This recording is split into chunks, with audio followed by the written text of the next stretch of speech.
one ant stand up to us, then they all might stand up. Those puny little ants outnumber us 100 to 1. And if they ever figure that out, there goes our way of life. It's not about food. It's about keeping those ants in line. That's why we're going back! Does anybody else want to stay? Let's ride!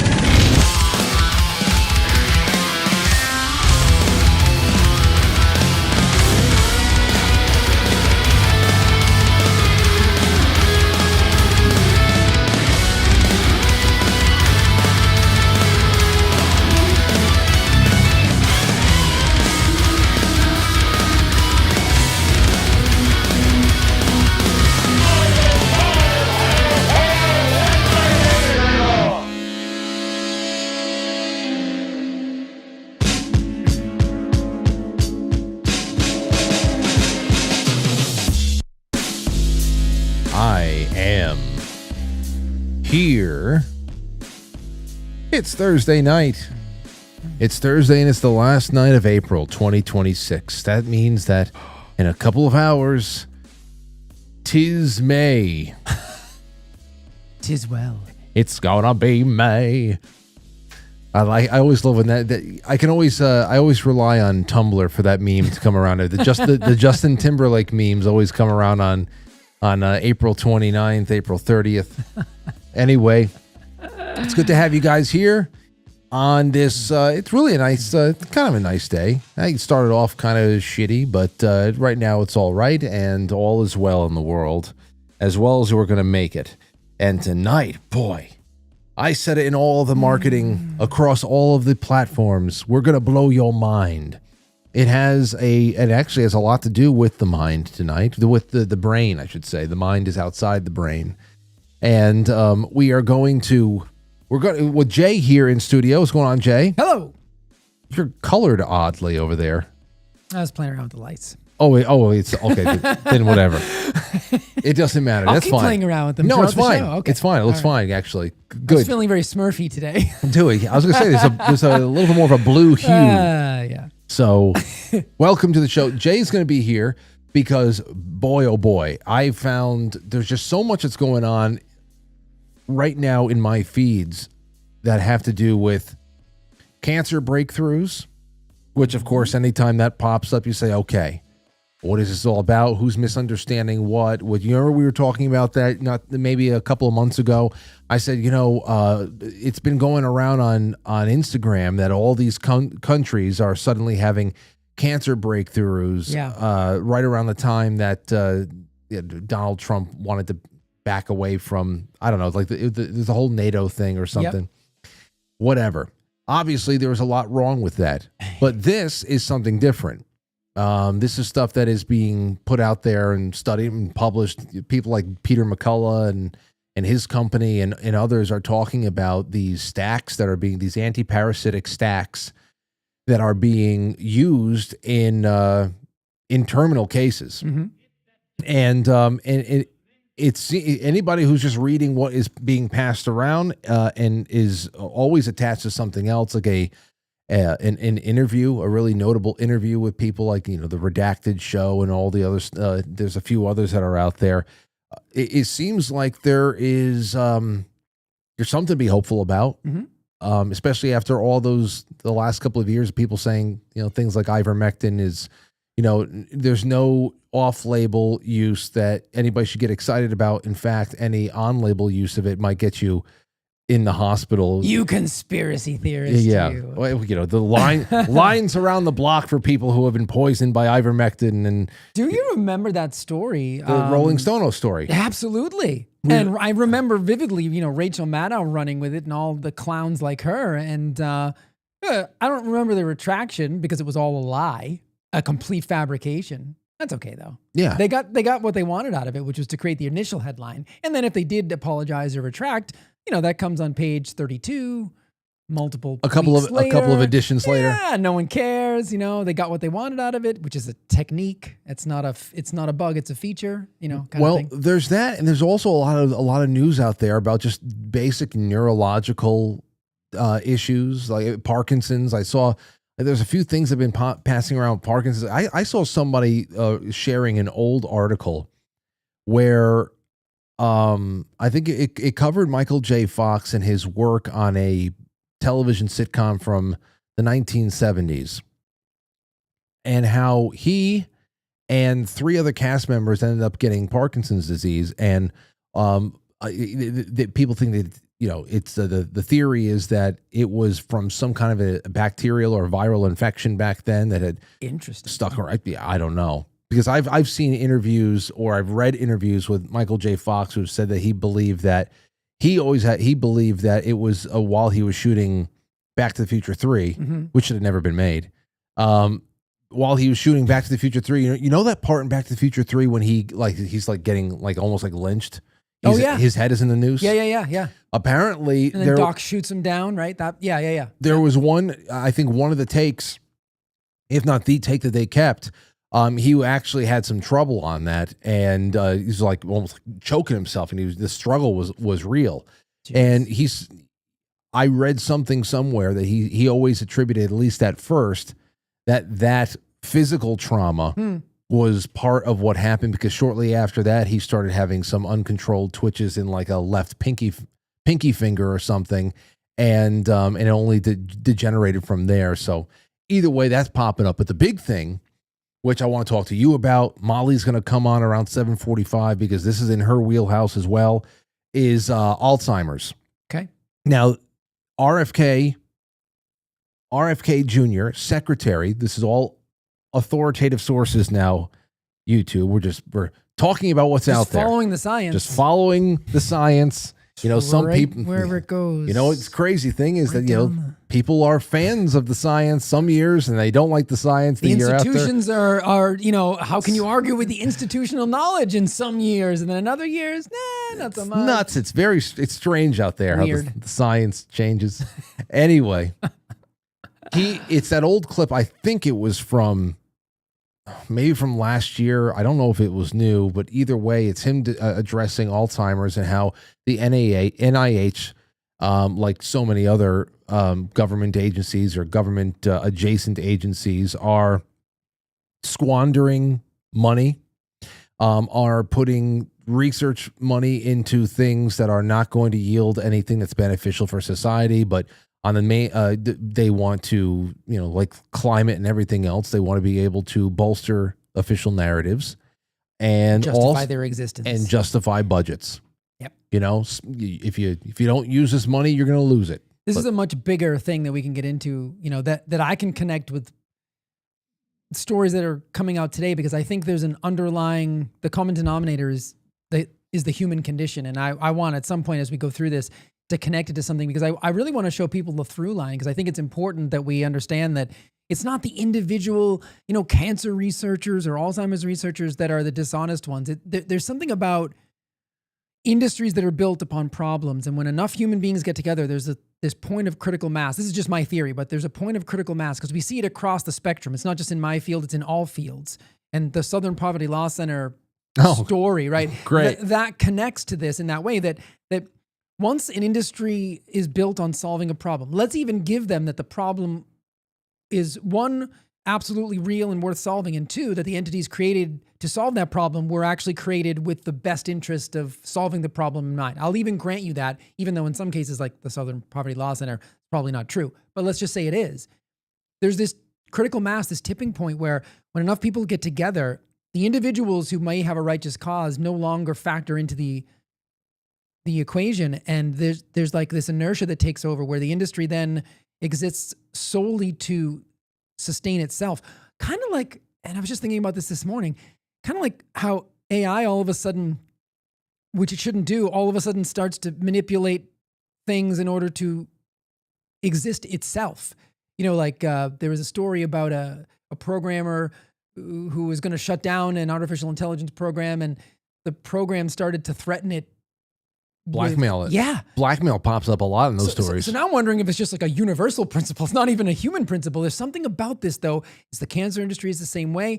They intentionally divert funds to things that, I'm not even saying they know they won't work, but they won't look in certain corners. And if you're truly trying to solve a problem, that's not logical, you know? Well, you know, I'm glad that you opened up the door to the SPLC, because that is a direct link to everything that just went down at the Supreme Court yesterday with the redistricting. Right.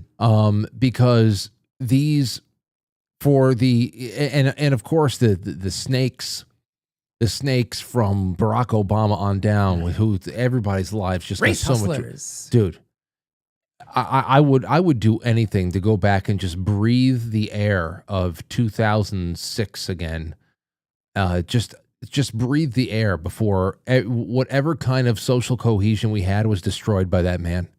I want to go back to 1999, pre-Bush and pre-9/11. That's you know that, yeah, absolutely. We're still post 9/11 there, but you know, being pre Barack Obama from a social, because I voted for him. I did too. Thinking, holy shit, I know we find all of the promises, and all of the, you know, civil rights celebrating that we did all throughout the 90s as middle school kids. I felt like, wow, I'm a part of the next step of history where we did it. We crossed the finish line. So it was fucking so intentional, right in the face. Yeah. Anyway, all the snakes, all the people who are out there speaking with forked tongues are talking about how this was a civil rights, a hit to civil rights, when it is so ironic, obviously, and they understand it because it's all about manipulation of the mind. It's a hit to the civil rights hustle. It's a hit to no the doubt. race hustle, sure. Like, you think about what this means, that they have actually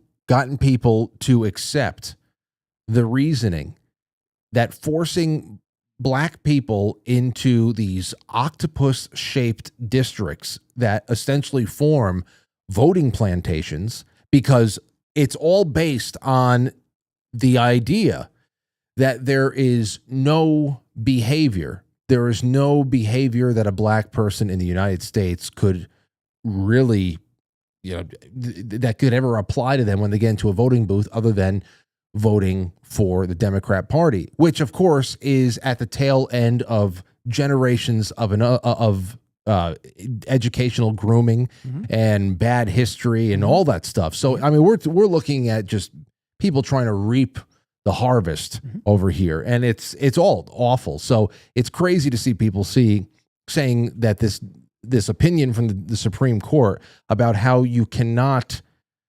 redistrict based on what kind of racial majorities you want to establish. You would think that would be self-evident for the people who are screaming racism, right?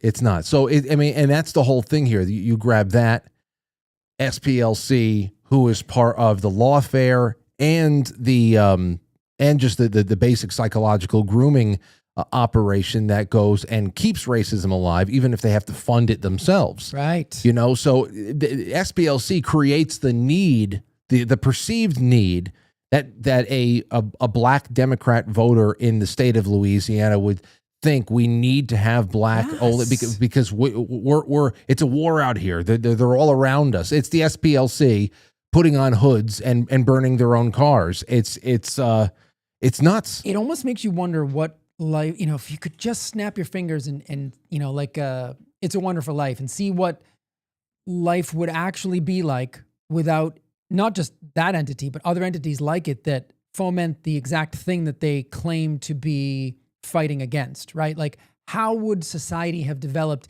in an actual organic way without being constantly psyoped and manipulated? Constantly. And this is the thing, we have to understand and accept the fact, like in my field, that not everybody is trying to solve a problem. You, me, your audience, honest, good people who truly, if I asked somebody, you know, would you want to cure cancer tomorrow? Of course, the instinctive answer is yes. But then once you tie people's careers and you tie their livelihoods and you start to complicate the issue. Now, it's not complicated to me because I have a million, I turn this on myself just to make sure that my logic makes sense. Like, okay, Jay, so let's say you could snap your finger and end all the chronic diseases and all the things that you rail against. Would that, you know, wouldn't you say that would be bad for your business? Yeah, it would be. But guess what? I have other things I want to do in life. I'm a musician. I'm an actor. I would go right back to doing those things that I loved. I fell into this because I felt that there was a need. But if you think that I would allow myself to want that pathology on society to continue in order to justify my financial well-being, you're crazy. I don't have that in me. That's not how I'm wired, but I don't think that people realize that some people are wired that way. In order to keep the grift going, they have to conveniently ignore, the source of the problem. When it's cancer, they won't look at certain things. When it's Alzheimer's, they won't look at certain things. And that's how the grift continues. Yeah. So I just don't think we can live in the fictional reality that everyone is out to just really truly solve problems and these are just mistakes. It's not true.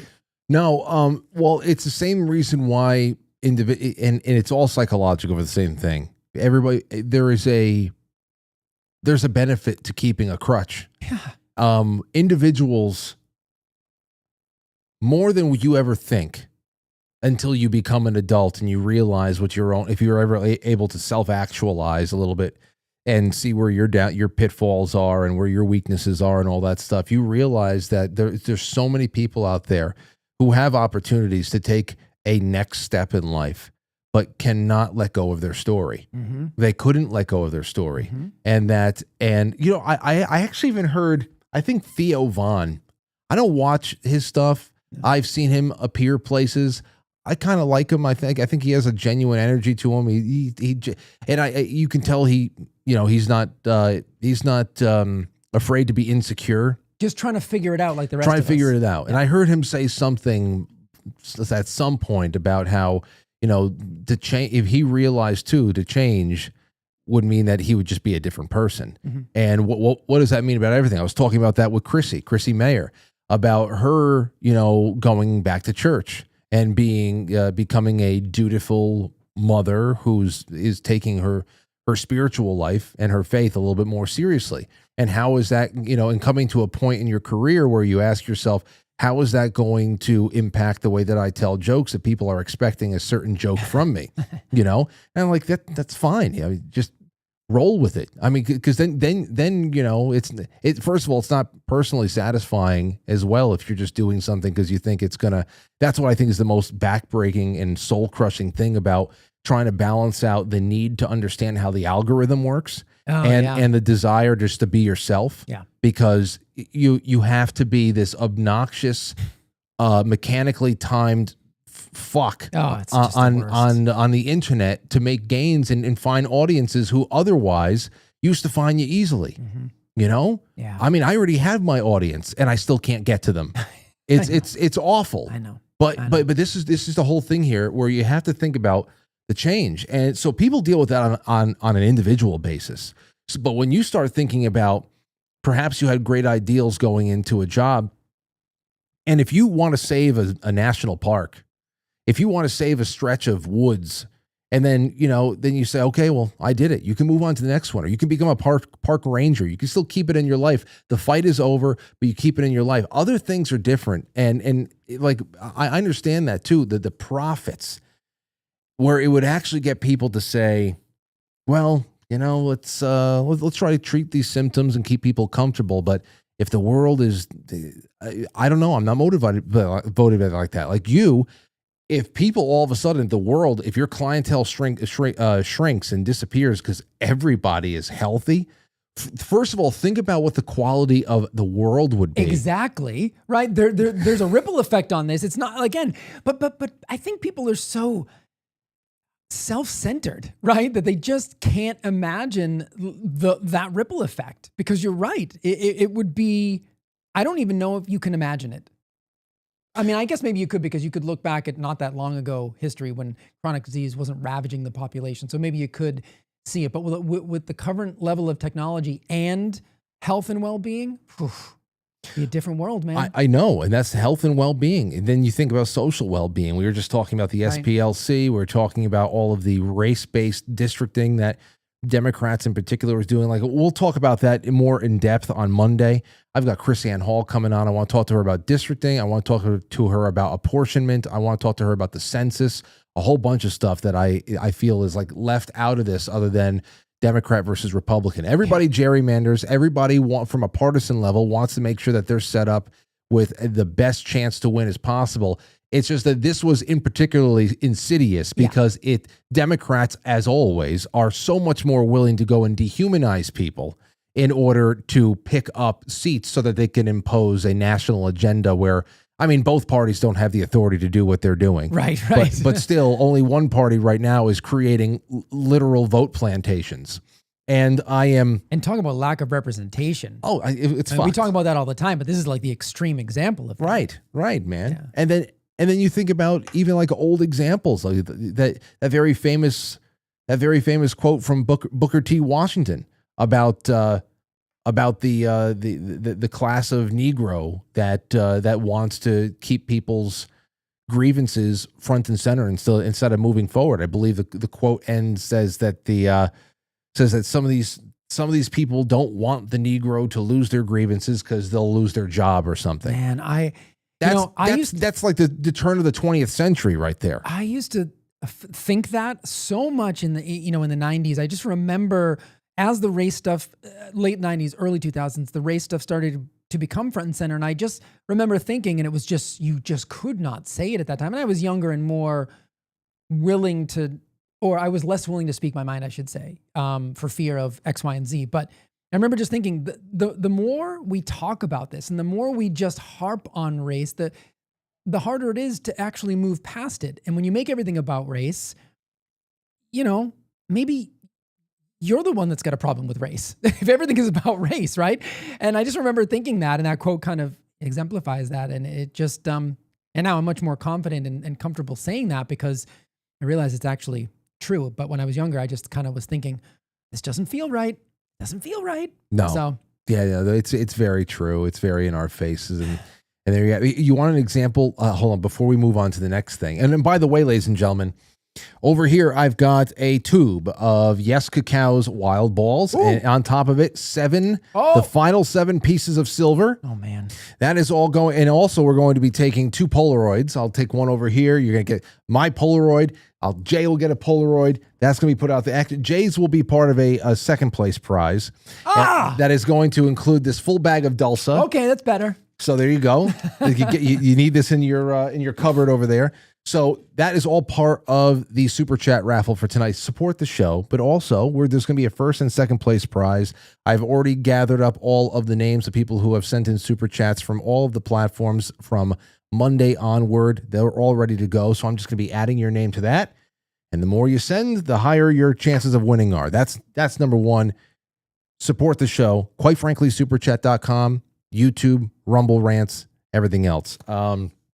And Pilled. And come see us in June. Oh, please. Come see us in June. There's more people coming that I can't wait to tell you about. It's going to be a family and friend event. And please go to quitefrankly.tv events and check out all the information for the spring fling.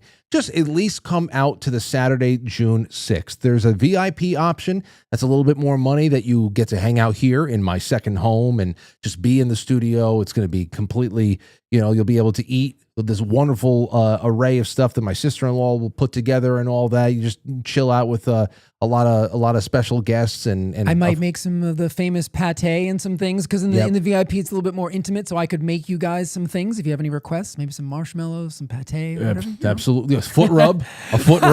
Let's not go that far. No, there's no. But you can sit in Frank's chair. People did that a lot last year. People sat in the chair. They're like, Frank, that was fun. Can I? Like, yeah, go ahead. Yeah. Do you want me to take a picture of you? I know there was a lot of that going on. Quite a few people sat in this chair. It was really fun. So it's good. I have not washed it. I have not washed it either. So it feels good. You're like Larry Fine, who doesn't want to wash his hand when he touches Benjamin Netanyahu before he touches his children. Kind of like that. No, that's gross. Yeah, that's gross though. But either case, the everyday this June 6th, the main event, it's only $100 a person. That's down from $150 because we're at another beautiful venue, but it was a lot less. So it's down $50 a person. And if you have children, you want to bring the family out, get in touch with us about comps. Yeah. We're working out a whole bunch of stuff. You're going to love the scenery. Oh, man. A beautiful time to hang out. And I'm working on the meat. Yeah. So quitefrankly.tv, right there up top, it says events. Would love to have you join us. Yeah. And but real quick, Kathy Hochul was going nuts about another one just saying, they're trying to erode our elections. I managed to avoid her today, Frank. Yeah, well, take a look. Somebody said, "Oh wait, you literally drew this atrocity. This was not allowed ultimately." this district, this pterodactyl was ultimately like a key. I Like know, a key. I know, with a little With a keychain hanging on the bottom. How you just, and this was her ability, her attempt to try to break apart the only Republican House seat that was reliably Republican in New York City. She's such a pig. It belongs to in Staten Island. They're trying to break up the Republican stronghold in Staten Island. Yeah, representation, right, Kathy Hochul, right? So, You fraud. so people are throwing this at everybody You with their fraud. sanctimonious nonsense. Everybody gerrymanders, but these people are particularly sick. Anyhow, Wow. that's so disgusting. yeah. So let me move on to something else. Now we're going to start getting a little bit more into health. First off, I think that this was, I mean, startling, a reminder of where we are. It juxtaposes two television productions, and here is what the caption says: the striking difference between television funded by cereal and vacuum cleaner ads and television funded by pharmaceutical ads. How measles were handled then and now. I'm sure you can guess what the first thing is going to be, which I saw it right off the bat. Our good friend Susan Olsen. Yeah. Cindy Brady. I remember. The first time that Susan Olsen was on the show, we talked about this in particular, about the measles episode on the Brady Bunch. But here is how they juxtapose this thing here from then and now with the measles. What are you doing home from school? They sent me home. Measles. That's either measles or a strange case of red freckles. You have got a temperature.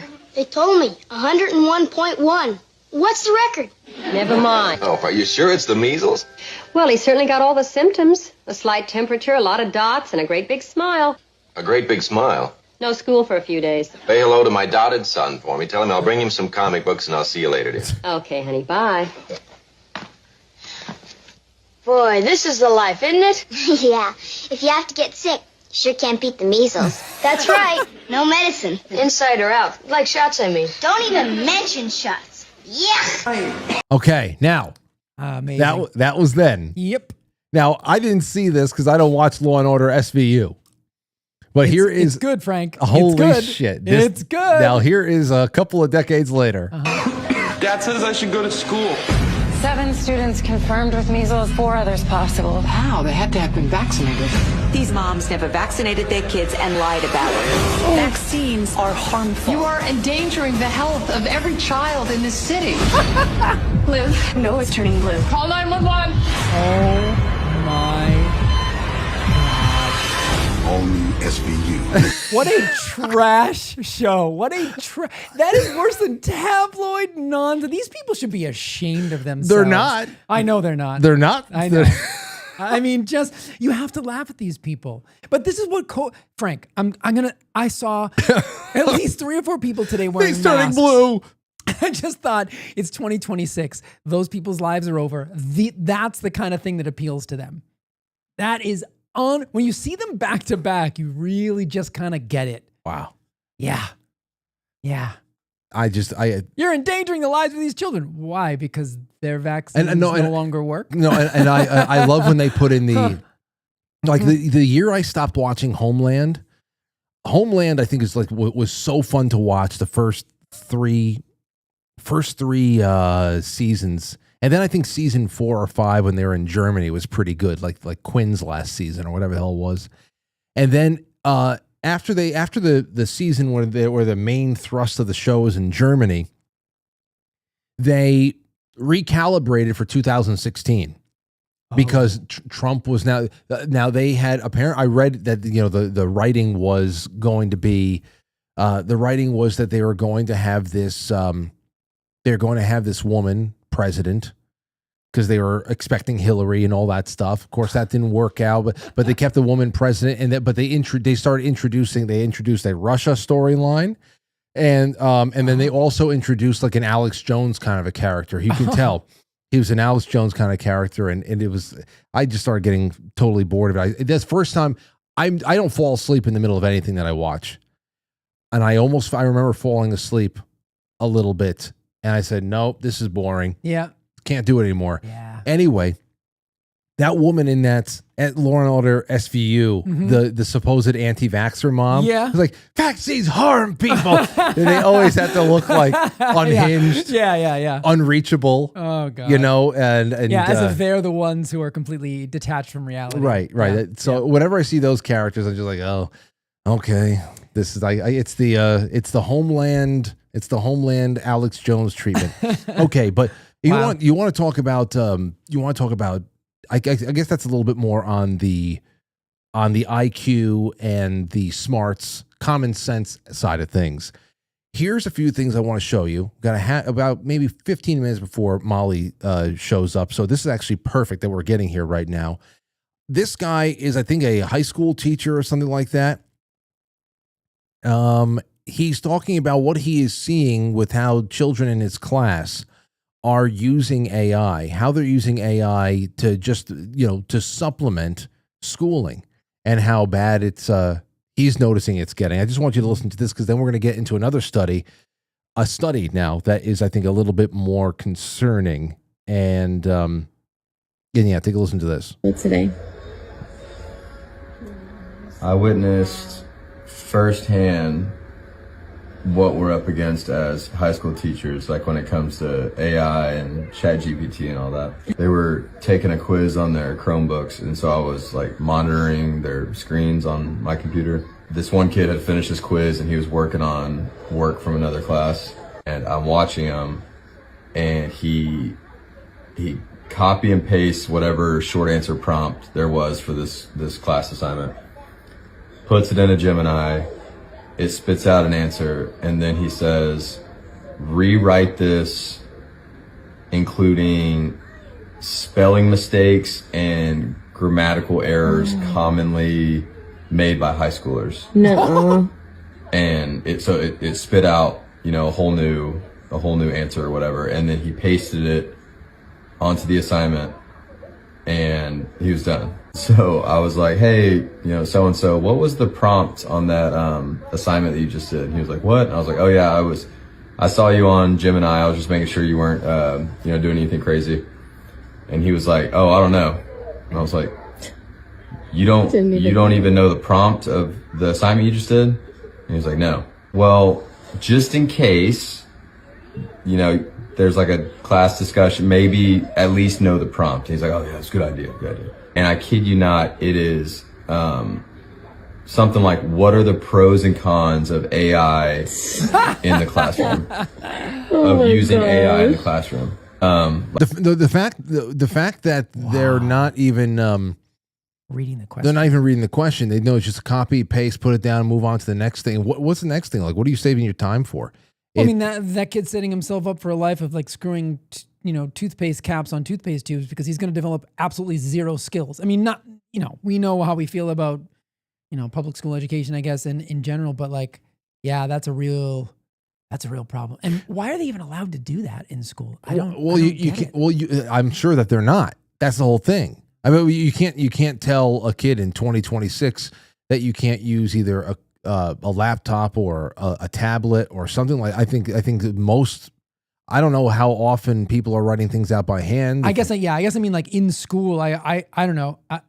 I just feel like they should go back to pencil and paper for tests and stuff, so that because a lot. I mean, if you cheated in school back then, you had to actually work. You actually had to work for the cheating. Yeah, well, if you're cheating back then, you're finding a way. You have to put together the cheat sheets. Yeah, that's what I mean. Half the time, the cheat sheet actually is the learning. You're wondering. Some people put them in the bill of their hat. Yeah, under behind the brim of their hat, or the sweatband of the hat in the back. Sometimes it would be under a watch. Sometimes they would actually figure out a way to. I forget some of the ways that we were cheating. Whenever we did, I didn't do that much. No. But I did a little bit, and but you had to like fill out everything on an index card and try to keep it as small as possible. It was crazy. Like I remember some of my friends that they showed me some of their cheat sheets and stuff like that in high school or something. I gave them credit for writing so legibly. But this is okay. So, and it's like a square inch. So what an interesting conversation, Frank. We're talking about cheating, yet even the cheating of the old days, you had to learn, had benefit. because listen, even if you didn't retain it, and whatever, the act of writing it and interacting with it, there was something that stuck. Like even if you just went through the exercise of writing something 3 times, what I learned even just with putting together the show. Like sometimes I'll write myself a note in my email, send it to me. I'll get it into then I'll write it out into my format. I'll move things around. I'll expand on it. I'll chop it down a little bit. I realized that sometimes after about 20 minutes of trying to fit a piece of information into the show format, that I've retained. I already know this. Yeah. Like I already, there's several stories in here that I know I'm going to have naturally triggered now just because of repetition. So even when we were cheating, we were studying, in a way. I'm not trying to absolve us too much. No, but I mean, it's true. And I couldn't even imagine trying to be a teacher today.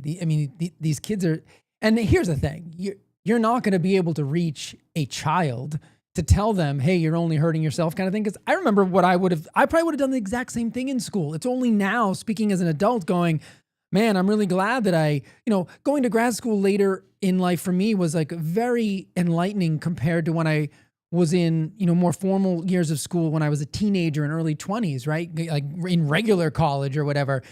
I know the me back then would have looked for shortcuts because I remember, but then later on, I look at it and I go, man, all the struggle I went through in grad school to get through biochemistry and all that, I'm really glad that actually AI, even just a couple of years ago, was not as prevalent because it forced me to be able to do the work. I don't know if people who are going through my exact school right now with AI, I had to write discussion boards every week and every day to defend my position on something. I feel like that will be considerably easier in 2026 than it was even when I was in grad school in 2019. Well, I feel that it is, it's kind of ironic, not kind of, it is ironic that the touting of the age of information, the age of information actually led to what is now being clinically confirmed as probably the most precipitous drop in cognitive function that mankind has ever witnessed. It's serious. It's so we've already seen the early, especially when it comes to people who remain reliant. It's not like our ability to be brilliant is going away, but it is mainly being found with people who are again leaning into the technology in a way where you think about the absolute surrender to be sitting at a desk to copy and paste something where you didn't even read what you copied. You just know the AI is going to do it for you, so you don't even bother. And it's good enough. Right, that's the thing. You're creating a generation of good enough, minimal effort, scrape by, and the future, Frank, is going to belong to the children of people like you and Lauren, who understand these concepts, homeschool. It's not that you're going to turn Aurora into a Luddite and not allow her to have access to technology, but some responsibility as a parent has to come in here because we don't even know what the downstream consequences of this are going to be. This generation of children, they're not old enough to be the future yet. What happens? Well, here's a little something for you. I got this from this guy Camus. But I had seen this getting around a little bit more. This news here. What they say? 2020 JAMA pediatric study of 47 preschoolers, 3 to 5, found associations, not causation, between higher screen use and lower white matter integrity. Not loss, they say, not loss, but lower matter integrity. So what they're saying here is, by the way, this is similar to what you see in diabetes. So you're talking about screen time having a physical manifestation similar to a chronic disease. Can you see the screen all right? Yeah.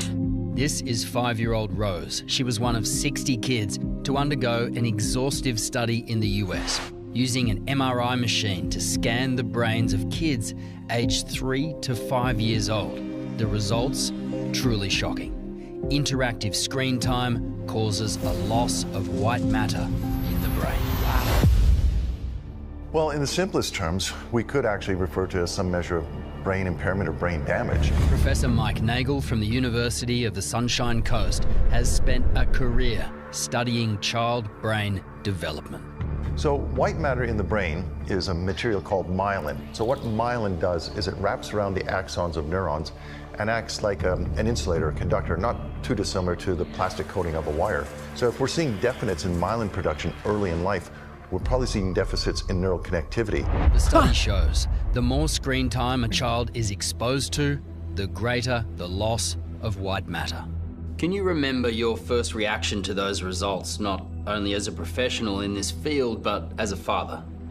My gut reaction was, wow, I was not anticipating seeing anything like that. It hadn't occurred to me at the time that something as little as, and it said 2 hours a day, was having such a profound effect on the white matter associated with sort of language development. And by association, literacy, it was a shock, to be honest. So that was getting around.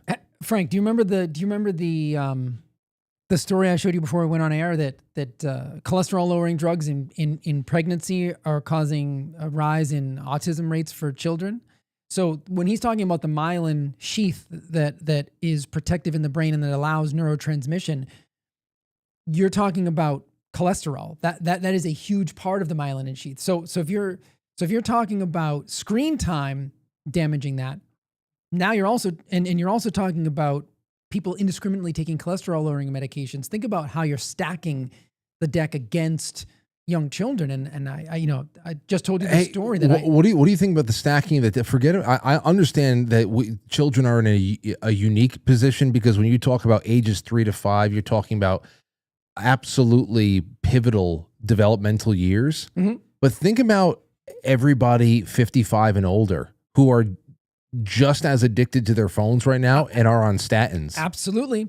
Absolutely. And just with the lipids and the cholesterol lowering medicine. So you're talking about how it's I mean, at least a child is not trying to have their cholesterol lowered pharmaceutically yet. Yeah, I mean, yeah. There are doctors that want to put it in the drinking water. You know that, right? There are doctors that advocate for cholesterol lowering medications, right? To mass medicate a population with no regard for dosage. I mean, these are some of the most irresponsible human beings on the planet, but they wear a white coat, so everything's fine. This is what I'm talking about. There's a few things that I think now this just leads us to Alzheimer's. Mm-hmm. I mean, I saw this is from Secretary Kennedy, Health and Human Services. HHS, it's official. Reiterating. This is an official government position. An official government position. This was him answering about just how government waste, using the NIH and Alzheimer's research as an example of, how it should have been cured by now. Mm-hmm. And I definitely want to talk about this because it has gone hand in hand with some of the other things that have been coming around the bend on one show or another, talking about nattokinase and what else would really work in favor of clearing up the brain or working against, for example, the blood clot issues people have been having, especially in the last 5 years, the clotting, and instead of taking warfarin or something else, nattokinase. I remember when Dr. Peter McCullough came on this show, it wasn't the last time he was on. It was like the time before the last time. The time when I was on with you? It might have been. Because we were talking about nattokinase a little bit that day. That was when he was talking about the stack that he was recommending people. Mm-hmm. And I know that I think it was the wellness company. Mm-hmm. I know that he had the stack, but he was just telling people, listen, you can go out and put these things together, and here I think it was like nattokinase and bromelain and NAC, and I forget. I have NAC and bromelain. I use that close to daily anyway, even when I don't have any kind of tickle in the chest. But still, let's listen to this real quick because Molly's going to be joining us pretty soon. Here it is. We're switching the trajectory, so that we're going to really focus narrowly on chronic disease, ending the chronic disease epidemic, and then we're going to make sure that the science cannot be corrupted. That every scientific study is replicated, that the raw data for those studies is published, that the peer review for those studies is published, and that we're going to focus on making sure that we get to younger scientists rather than the old boys network And I could talk to you about scientific corruption all day long, about horror stories that we know have happened within NIH. One of those, probably the worst, is the amyloid plaque scandal. For 20 years, we were, because of utter corruption and fraud, we were directing Alzheimer's research to one hypothesis, and any other hypothesis was shut down. We should have the cure for Alzheimer's today. We don't have it purely because of corruption at NIH. Ms. Frankel. We are going to have it quickly. And we're going to have it quickly, he Man. says. And that is an unbelievable scandal. And I remember when I was at the hospital, I wrote about this. And I also wrote about there hadn't been an FDA-approved drug for Alzheimer's since 2004 because they're misunderstanding the problem. And amyloid beta is a downstream effect, much like cholesterol is a downstream effect when it comes to heart disease and not a driving factor. And I remember, I think I probably told you this story. A doctor turned me in anonymously. Apparently read my post. It was nothing to do with the hospital, but he must have found me on social media, read the post, which is well cited, by the way, I have to say, like all my stuff is. And instead of coming to me directly and demonstrating his superior understanding of human physiology, he tattletaled to my boss, who then came to me and said, "Is this true?" And I was like, "Yeah. I don't really hide it. But yeah, of course it's true." So this is the state of doctoring in America. You can't say that about Alzheimer's. Yeah, I can, because it's the truth. And you have no rebuttal except stop him from doing that. So that's what we're dealing with. Like, doctors are not necessarily adults. You know, they're just people who have been indoctrinated in school in a certain way. They believe what they believe, and they won't look outside the box. And if you or a loved one deal with Alzheimer's, you want to put your faith and your health and your loved one's health in the hands of someone like that, or other people who are truly looking for answers. I'm not saying I have all the answers. I certainly don't. But at least I'm looking for them in an honest manner. And not all doctors can say that. I saw this other, now that you bring that up, I saw this post. Let me see where the hell it is. Yeah, I saw this a couple days ago, and I don't know who it is, and so just take it as anecdotal at best. Tanning salon Don. Okay, he was on. He's on Twitter. Anecdotal at best. Yeah, anecdotal at best.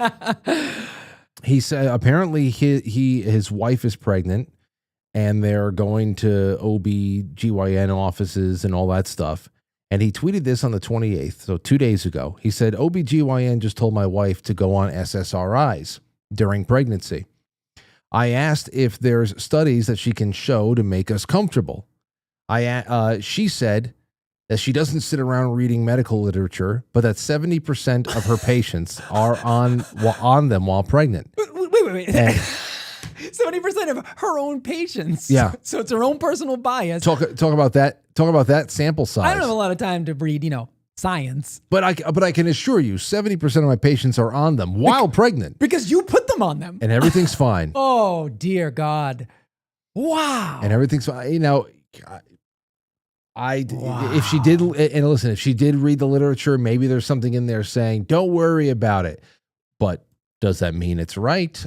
Frank, I studied nutrition and biochemistry, and I was warned up and down by professors that I had to be careful with pregnant women and vitamin A, like honey. Like, there were a million things they were warning me against. And this doctor, I don't have time to read the literature, but I'm sure it's fine because I do it. That's her reasoning. I'm sure it's fine because I do it. And look, everything's fine. Really? You have robust, follow-up with all these people. You're able to follow them 1, 2, 3, 5, 10, 15 years down the line. You're able to connect all disparate symptoms, or do you just take people's concerns and brush them off as like they do with a lot of injuries from, things like, the COVID vaccine. Oh, it's not related. We don't know what it is, but it's definitely not that. That's usually the answer you get from them. So they may be seeing a safety signal. They just don't admit that it's from the thing that they implemented into the patient's life, and therefore they can wash their hands of the situation. So it's an amazing process they go through. Yeah. Wow. Yeah. Wow. The arrogance is unbelievable. Listen, I believe that that exchange happened. It just seems very average. Mm-hmm. It doesn't really seem like it's really that. I don't know. I believe it 100%. Yeah. Wow. Given everything we saw during COVID, I believe it too. I've had crazier things said to me.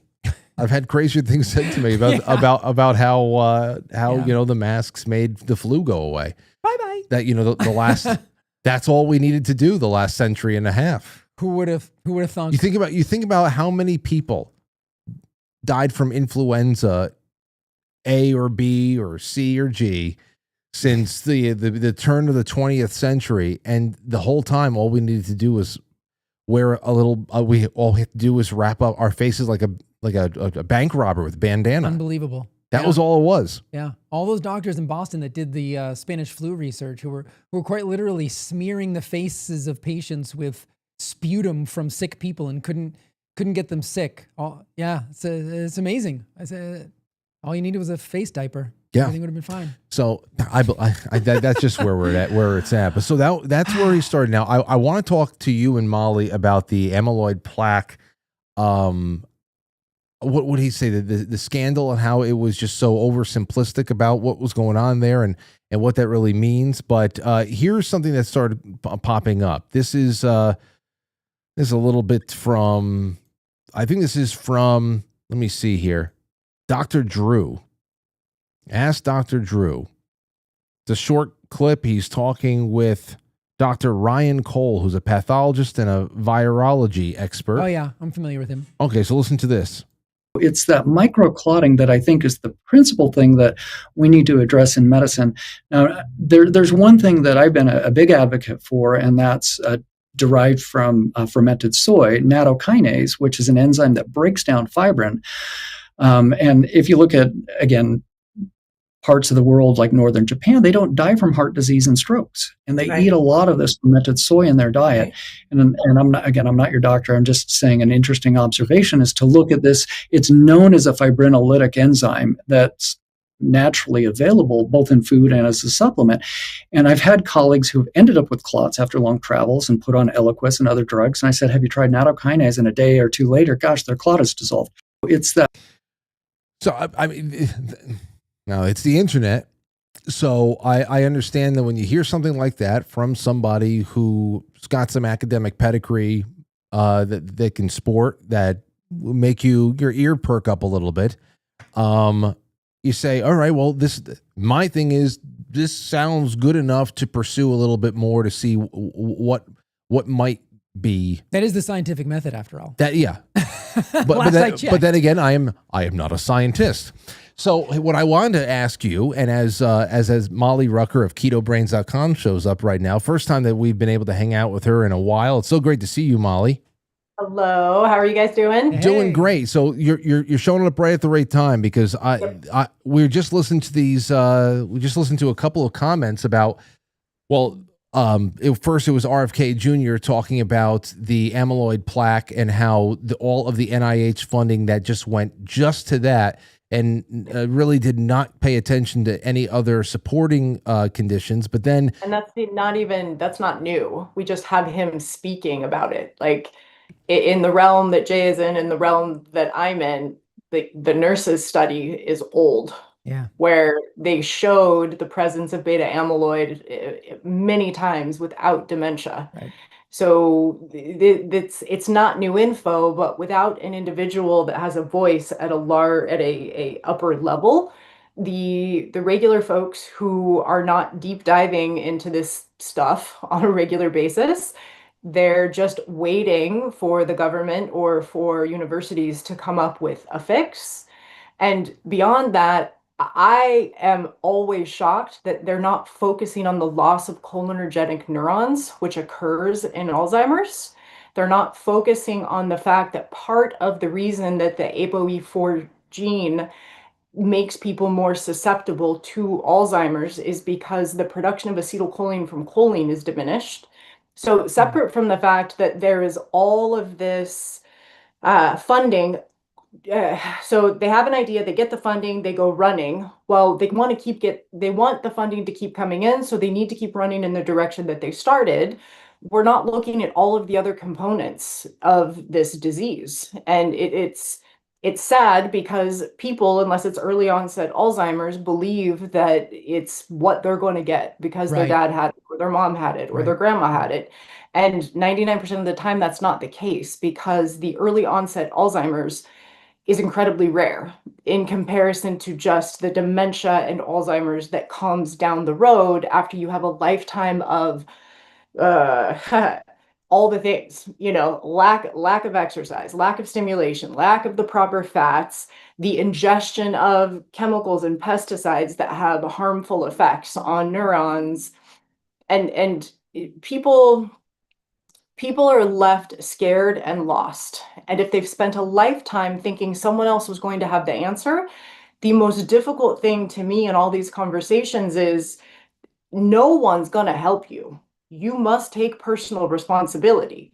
But if you make it through an entire lifetime thinking that the doctor and your insurance were going to take care of you, it's a really rough personal thing to do to completely disavow what you knew to be truth your entire life. Yeah, that's true. Yeah. And I have so much respect for the people who do that at various places in life. And the older we get, the harder it is.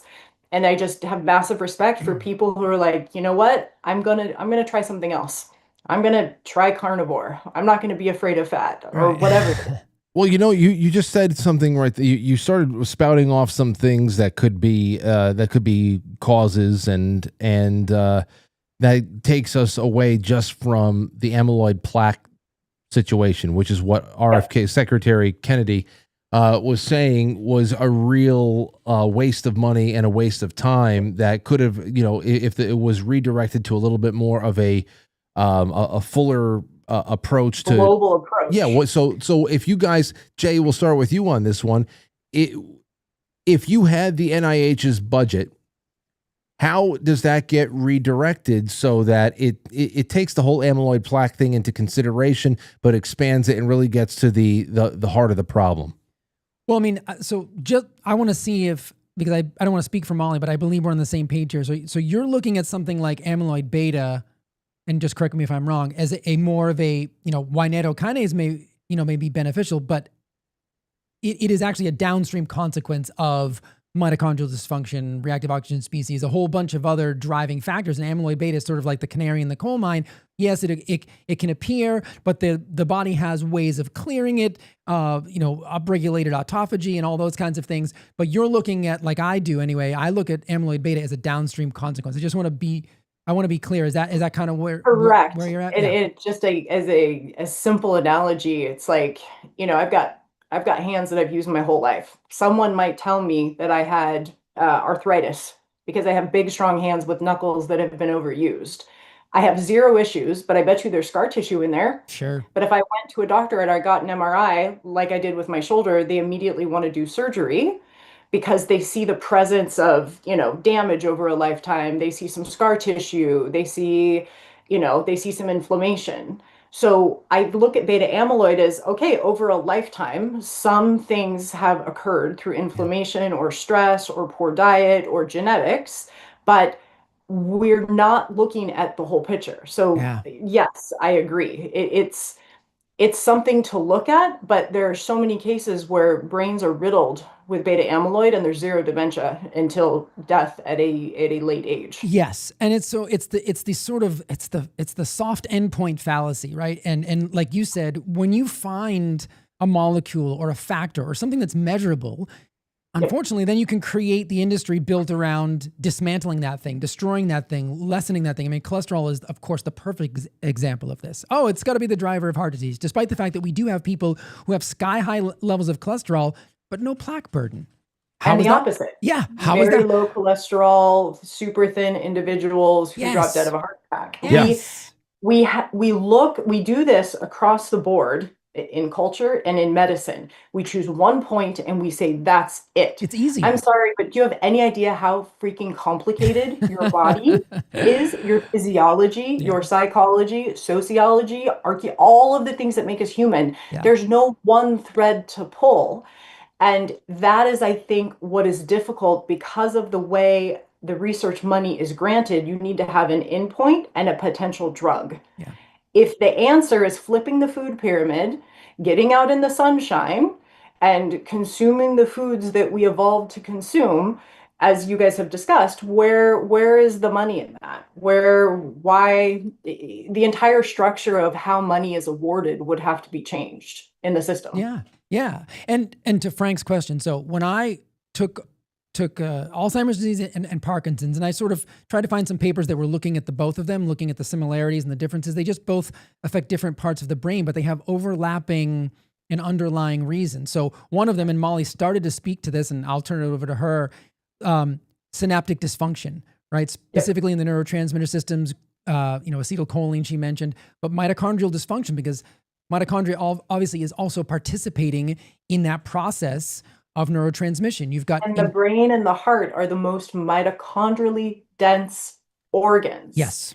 Which goes back to the idea that all disease states begin with mitochondrial dysfunction at some level. Sister. Yeah. That's why... Can I just say, this goes back to an earlier discussion that we three had about ADHD, about how, we understand how all of our friends who were having a hard time sitting still in class in the third grade were treated by teachers and school counselors and their doctors. It was Ritalin, Adderall, and those of us, thankfully, who were saved from that.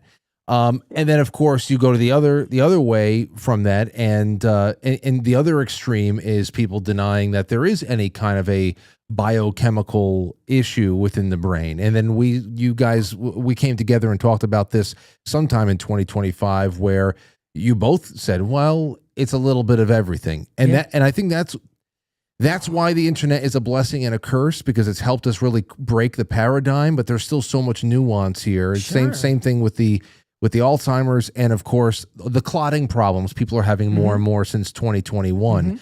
Nattokinase, anything to help break that up, but is that really what's creating the issue, or are you always just going to be treating clots for the rest of your life? Exactly, yeah, because the body has natural clot dissolving properties. Now, nattokinase works 5 to 6 times better than the body's natural clotting processes, but here's the thing. Those clots are unnatural. They're being formed for some reason. There's an external environmental factor. And whether you talk about all the things we deal with in society today, because the lack of autophagy, the buildup of these protein aggregates, all of these things, they come from our poor lifestyle. We struggle with sleep. We're constantly being exposed to blue light. We have inflammation, chronic inflammation all over the place. I don't talk about the mitochondria just because it's fun to say the word. It's truly, the body can't keep up with the garbage. Right. It in the simplest of terms, think of, Jay, like proteolytic enteric-coated enzymes and natto and the state of being fasted, whereby we have greater autophagy. That's like bringing in a million garbage collectors, because there's always little snippets of broken proteins, and really the best way to describe it is there's garbage in your body, and there are ways of living and things to ingest that help ensure that your body, your blood, there's things to help your liver, your kidneys, all the different organs, but specifically to help the blood remove these things. We get into a state where autophagy is upregulated. We eat natto, or we take nattokinase, or we take proteolytic enteric-coated enzymes.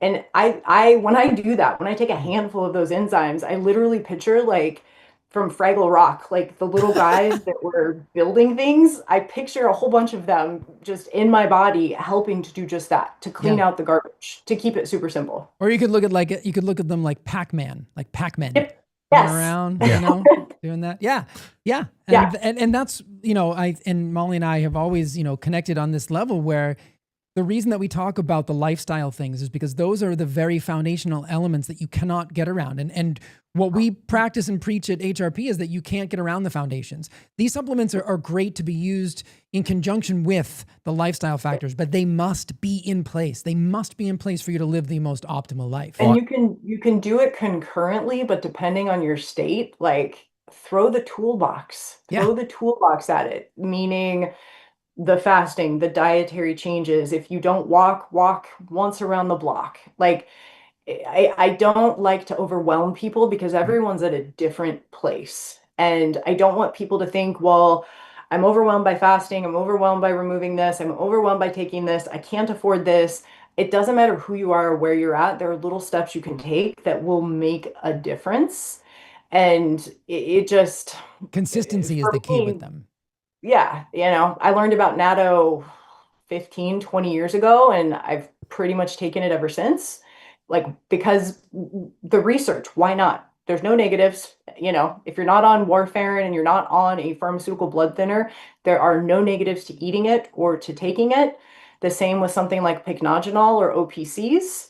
So let's use that nattokinase to break up the fibrin. Nattokinase is fun because it's FUs, and so you get a high FU, which is a fibrinolytic unit. But on the bottle it'll say FUs, which is just fun. Yeah, nice. It's high in FUs. That's how you remember it. So you take your natto to break down the fibrin, which makes up the clot. You take your pycnogenol or your grapeseed extract or your OPCs to keep the capillaries, veins, and arteries pliable and elastic, so that if there happened to be a clot, instead of an old hose that could crack, you have a very happy artery or vein or capillary. Yeah, see, this is all. Ever since I turned 40, all I'm thinking about is either clots or aneurysms. Don't do that. Don't do that. It's just like all I want. All I want is everything to be clean and also nice and pliable. Wow. Just drink some Drano. That's what it's coming.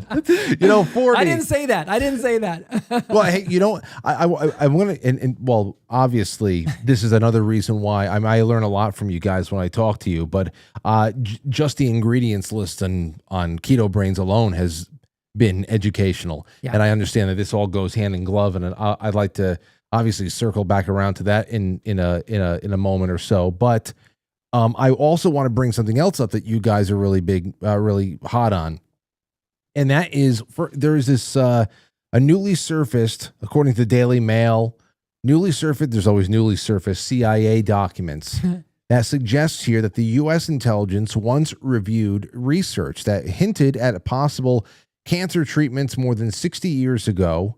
That was all, anti-parasitic type of stuff that was coming. But the reason why I wanted to bring this up, because I don't want to open up the cancer can of worms tonight. It's just too far off the beaten path. But there's another thing in here that made me think about this, is all of this came from a Soviet science paper. So all the stuff that the Soviets were looking into back in the 40s and 50s and stuff, that obviously became a little bit more well-known after the collapse. And I mean, that's how we found the Venona papers. We knew how bad the spying was and all that shit.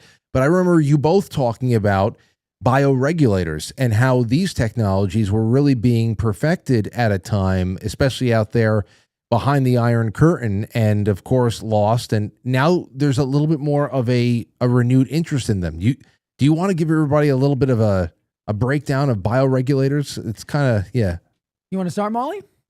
Well, are you speaking about if we're talking about bio-regulators, it's kind of like, it's not like taking an organ pill, but the notion is like a peptide. This is what we're talking about, right? Yep. Like if you have issues with your ovaries or your brain, old school health food store Molly would sell you an organ pill that contained, some pancreas and some brain and some this. But the bio-regulators are those extracted peptides, the specific proteins from those different organs. So in a way, it's back to the old school Indian, like cures like. Mm-hmm. So if you're having, liver issues, you want to eat more liver. If you're having cognitive issues, if you can get your hands on a clean brain supplement, literally brain. But now there's a whole realm. And it's tricky because some of them are being sold as peptides, because technically they're proteins, so they're peptides. But my understanding is that all we're doing is we're purifying out the specific proteins from those organs to help the body heal the organ that's having the issue from an actual organ from another mammal. Right. And the difference between bioregulators and peptides is that bioregulators are actually incredibly small. So they're only 2 to 4 amino acids long. So they're tri or long chain. Yeah. And so these can actually get into and interact with, like a lock and key mechanism can actually alter the function of the cell through the DNA, which peptides can't do. So peptides are working on the cell surface, on the membrane, to be able to do and alter cell-to-cell signaling. The bioregulators can actually change the cell on a nuclear level to be able to reprogram the cell to be healthier. So it's actually really quite fascinating. And the reason the Russians, the Soviets were working with it was because they were trying to protect their cosmonauts and their submarine operators who were coming back from operations with deteriorating health. And so that's where these things got their start. That's where all the fun nootropics that are synthetic came from the same reason. It was for their cosmonauts, for their brains. Yeah. Yep. Wow. So this is very, very cool.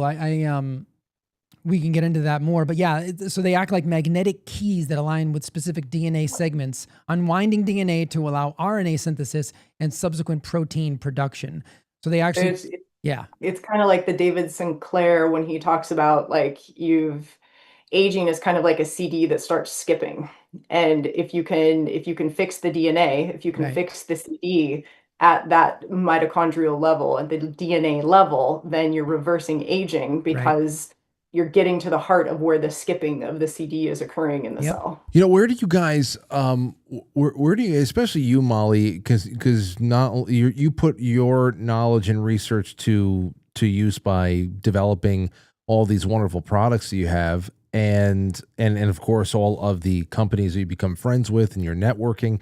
But where do you find the biggest challenges are in that industry for somebody who wants to make positive changes with people with well-known, relatively easy to find and relatively cheap stuff? How hard? You said the two things that are, so there's one, it's how receptive is the audience that you're trying to communicate to, or not even receptive.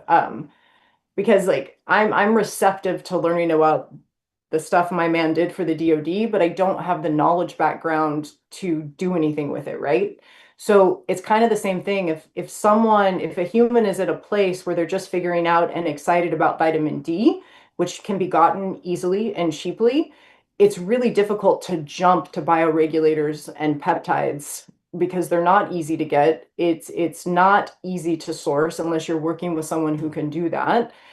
And it kind of always comes back to, one, someone has to be at a place where they're personally committed to doing at least enough of the work to want to then do more work to find the protocol and find the product. It's the personal responsibility part, which, I don't know how we get around that. Yeah, that's tough. Yeah. And, people like Jay and people who are working directly with people, it's also not easy to find someone. I watch my man go through it because he gets all these benefits from the VA, but what benefits does he really get? Because he brings home the blood tests and then we go figure out what he actually has to do. And we can't just go figure it out. I have to go find the person who I can convince to give him the thing that I know he needs. Well, what about regulatory wise? Like, I know whenever people, there is any kind of an organic movement toward a certain, like for example, how the clamps really came down on everybody for looking for quercetin and zinc and at a time there hydroxychloroquine or anything else like that. Like you had governors take emergency action to make sure that people were not able to get prescriptions filled that came from their own doctors. Like there was a few months there in 2021, 2020 there as well, where major pharmacies chains were refusing to fill prescriptions that were being prescribed by doctors. So that's again personal responsibility, but on the other end, you to me, and I'm sorry to go tangential, but because most people are very tribal, humans are tribal evolutionarily for very good reason. And when you have different factions that become tribal, we no longer have critical thought. So when you no longer have critical thought, you 100% believe in the faction that you happen to be a part of. And if you're in that faction that says vaccines are the way and this drug is the way, these are not open-minded people anymore because they've gone tribal. And there's very few weirdos like myself who are not tribal. I'm going to believe what I believe based on what I have read. I have the detriment of not coming from a place where I have a large community or family or anything in order, but it's a positive in that I don't even know how to be tribal. So you're asking, how do we change a key piece of the cake recipe as a human? How do we make a cake without flour and still get a good result? Because I don't know how you change a person's mind, because a person has to change their own mind for good reason. And I've seen that be very difficult. I've had friends who they start kind of pulling away from, going to the doctor all the time and getting them the prescriptions all the time, but they're a part of this big, wonderful family/tribe, and they're with them a lot. And there's a lot of pressure to stay a part of the tribe, and then fear that you will be kicked out of the tribe. And we could be speaking of religion, politics, health, whether you're the vegan nut, you're the carnivore nut, you're the this. And, people like myself, like, I will bring nothing up about health with new people unless they ask. Yeah, because I'm like that with a lot of things. I'm just going to be the wacky health nut. Yeah. But if they ask and they open the door, I am more than happy to try to at least give them resources to get them personally excited, because that to me has always been the key. What sort of little nugget, or I'll break down something like the natto and help people get excited about taking natto and thinking about the cleaning crew coming in. It sounds ridiculous, but if you can give somebody 1 point of personal connection to an act that they can take, that, Frank, is how you start it. Because if you don't have the people who are the organization who are telling the pharmacists to not do the thing, it starts with individuals. I don't have a magical answer for that one, because do you have do you have that in your arsenal of products that you carry? I know you carry quite a few things that are yours, and then you have affiliates. Do you have nattokinase? So we are launching a nattokinase because it was one of those, why are we not doing this? When? Like, I'm popping 10,000 to 10 to 12,000 FUs daily.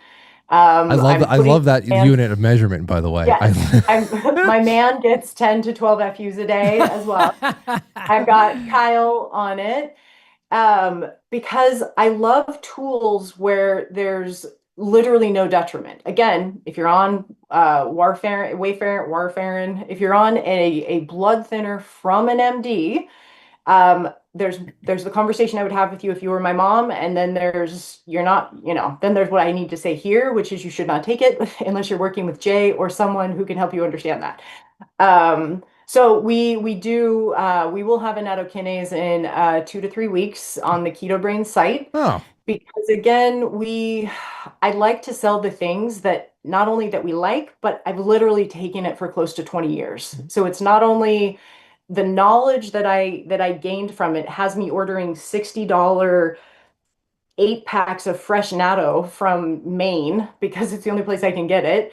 And I go out of my way to buy it. And why not offer the things that we use and that we love daily? And that's one of those tools that's really easy. Again, no detriment. Why not give yourself that extra measure of protection if you can? Yeah, I've never taken it a day in my life, so I guess I'll just wait a couple more weeks until you get it in, and I'll jump on the train. Hey, before we wrap up here, it is April 30th. That means that it is around I can't believe it. midnight tonight or whatever. That is when maybe a couple hours into the morning or something, just so the morning podcast listeners can hear this. We can run it until the end of tomorrow. That gives me, we just got to Gatlinburg for Meat Stock, where actually Kelly Means and a bunch of amazing people are going to be speaking. So that'll give me a little extra chance to pull the winner. Well, you know what? We'll pull the winner for April, and I'll announce it on Monday. So we'll just chill. Perfect. But for throughout May 1st, people can still use promo code April for not only the 15% off, but a year's worth of Keto Brainz, and just to make it relevant to tonight, let people know why, putting that in some food or a hot or cold beverage or just straight down the pipe over there is really good to support the brain and it's acute and long-term support for 99% of the people who use it. So it's very rare that we have someone who says they don't feel it. So acute meaning if you are in need of some focus or some energy or some clarity now, that 300 milligram dose of alpha GPC is going to do that.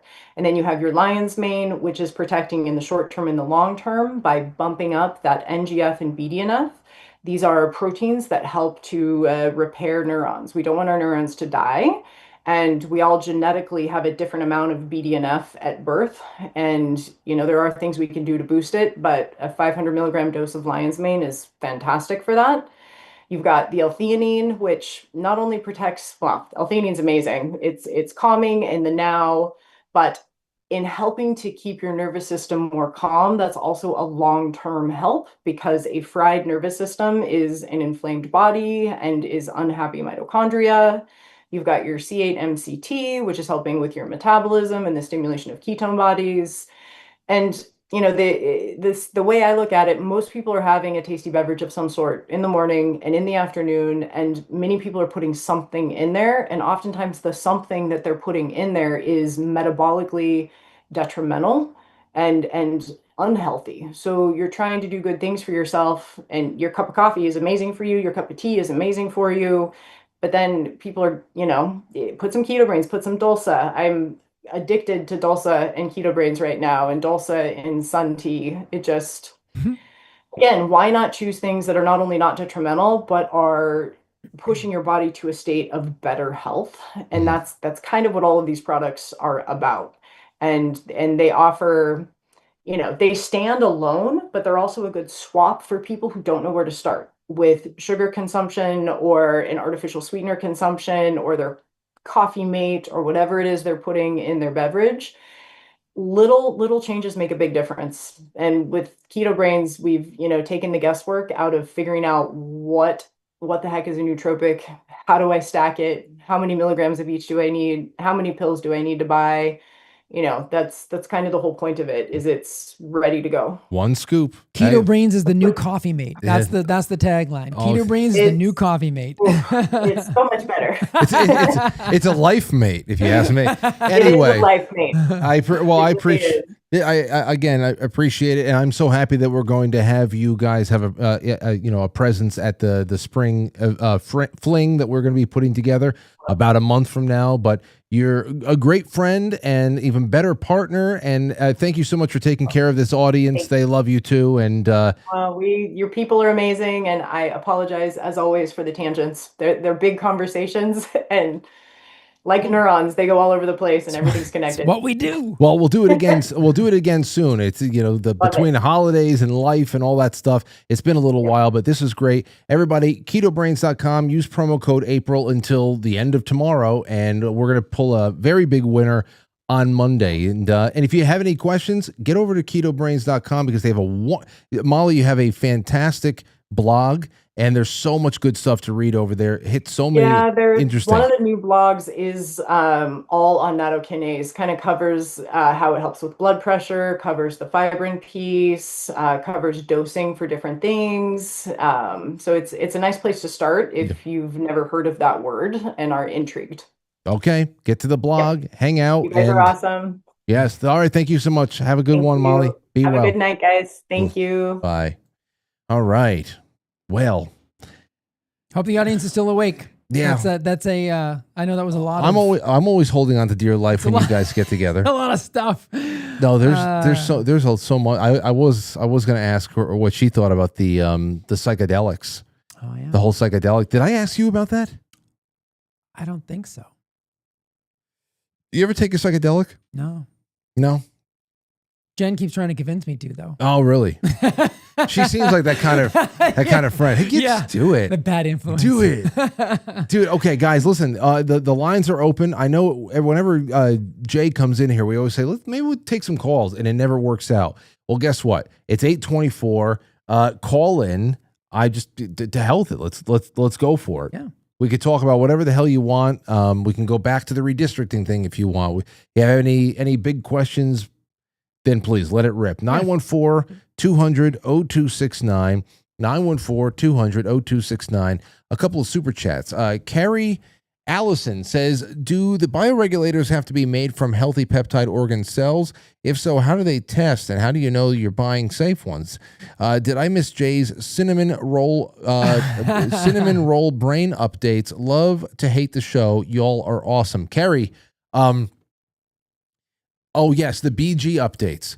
First of all, if you didn't watch the Sunday stream that we all did together this Sunday on the 26th, and where we made the sourdough cinnamon brain buns with the Brainz cinnamon mix from Pluck, which they were the best cinnamon buns I ever had in my life. So like you could. First of all, my sister-in-law, she makes cinnamon buns with the sourdough as it is, and they're the best ones I ever had in my life. But the fact that the brain and the cinnamon didn't taste like I was eating brains. No. I was fine with that. Not that I would know what that tastes like, but it definitely didn't taste like brain. That recipe and baking instructions, my sister-in-law just sent it over to me for everybody that was watching. I'll be publishing that for everybody as promised. Just want to let you know, and I'll make sure that the link to that stream is in the post as well. But it should be there under the lives on YouTube. And the rest of that question, they're either derived from animal organs or they're synthesized to mimic natural peptides. So, well, that's a good question. But the other one there too is you had the thing on your arm that was measuring your glucose. Oh yeah, I still do. And when you ate the sourdough cinnamon bun, obviously we're all thinking, well, his sugar is going to spike. And before you left the house, you went down like 25 points instead. Did that bump back up again? And what did it? It did later, but again, that was a little bit confounded because, I got in the car, I was moving around, I was doing things. So that's a normal response for blood sugar, which is to elevate when you're doing things because it's, blood sugar. People have a misconception that, blood sugar, you always want to keep it, super low, but that's not how the body works. The body's dynamic. So when you exercise, your blood sugar goes up because it's liberating glucose for energy. But when I took the original cinnamon bun, it actually started to trend downwards. And for the first hour, now I was also sitting down. So again, there's a little bit of confounding there, but yeah, there was no absolute spike and it did rise when I left. And I thought, man, I wish I had stuck around for a little bit longer to really see that 2-hour curve, but I did not see any kind of real increase. And that speaks to the benefit of the sourdough specifically. Sourdough, those bacteria metabolize a lot of that glucose that would have been that's in regular store-bought bread. The sourdough process is the bacteria actually fermenting that glucose, that sugar. So it really lessens the glycemic load. So again, I'm not a huge fan of bread or wheat in general because there's a lot of other problems with it. But in terms of the blood sugar response, sourdough is the best way to minimize that blood sugar response. So if you're going to eat bread, sourdough is the way to go. Twist my arm, man. Yeah, that's the way to go. I love it. Yeah. I always have. Guinea says, or Ginny. Let's see. Hi there, Frank and Frankly's. Great show tonight. Thank you so much for the guests and their wisdom. Would like to ask Jay if HRP is going to get the Dutch Plus test kit back in stock. I'm so looking forward to getting better with their help. Yep, we are working on it right now. We just we got the first round out to everybody. The Dutch test is a hormonal test. I was telling you about it. Men or women can take it. It's a urine and saliva, depending on which one you get. The Dutch Plus is urine and saliva, and it's pretty cool. It gives you estrogen metabolism, testosterone, cortisol rhythms, cortisol awakening responses. So yes, we are working diligently to get all of those back, and we're going to have them available for people. And we also launched our metabolic lab review for people, and already 4 people have taken advantage of it, which is so cool. So you guys hear me talk all the time about that stuff, but if you want to get your labs drawn in a very compact way and see things like insulin or C-reactive protein, things that your doctor's probably not testing, we're doing that for anybody, unless you live in, unfortunately right now, New York, New Jersey, or Rhode Island. We can't do it in those 3 states, but anywhere else you live, you can just purchase it online and we write you up an entire metabolic review, and it's like $195, and that's mostly just the lab fee. So We're trying to introduce people to what we do so they can get an idea of what, whether they want to become members or work with us further. Okay. Okay. Yeah, I've heard you talk about the Dutch test. Yep. But I have not gotten anything. I have not gotten anything done. It's coming soon. I know. Okay, so there you go, Ginny. Let's see. Mama Boots says the olive oil is the Mama Boots is who won the olive oil.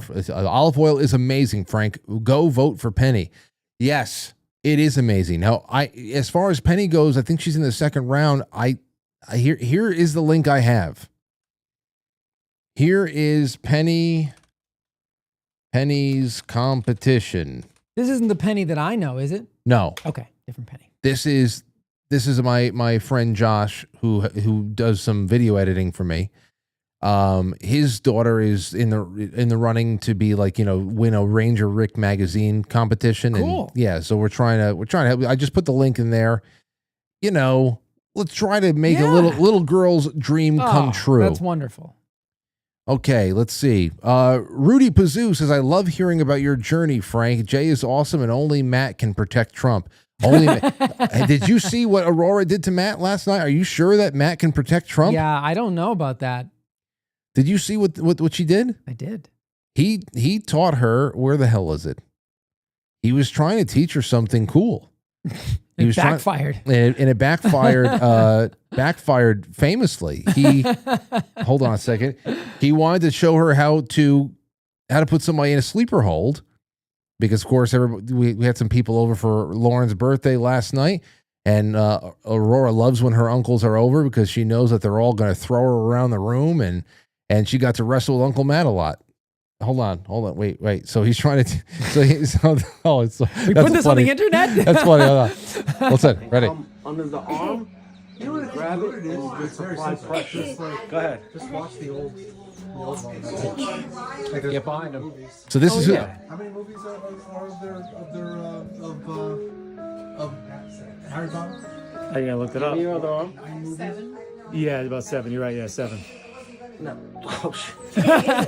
7. There's 7, but I think there's 8 because they split the last 2 into 1 and 2. Is he sleeping? Yeah, technically 7, but there's 8. Oh my gosh! You put him out. Oh no! Oh, you have to. Oh no! He's seizing again. He's seizing. Aurora, he's seizing. Something's happening to me. Rub his chest. Oh. Go sleep. Go sleep. Go to sleep. Go to sleep. Go. You're making it worse.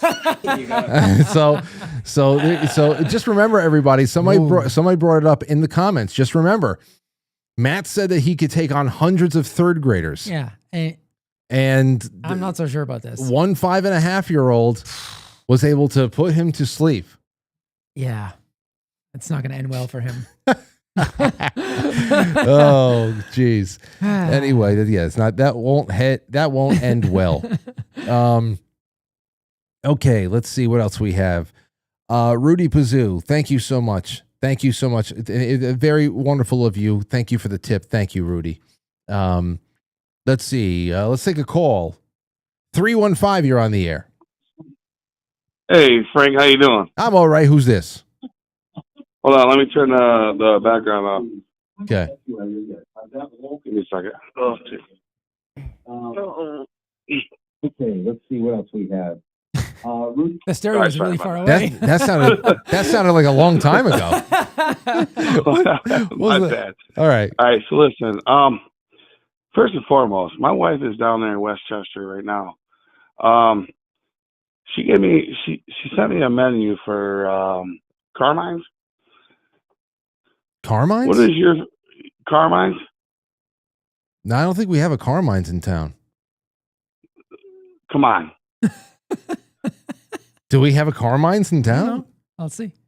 Wait. In Westchester County?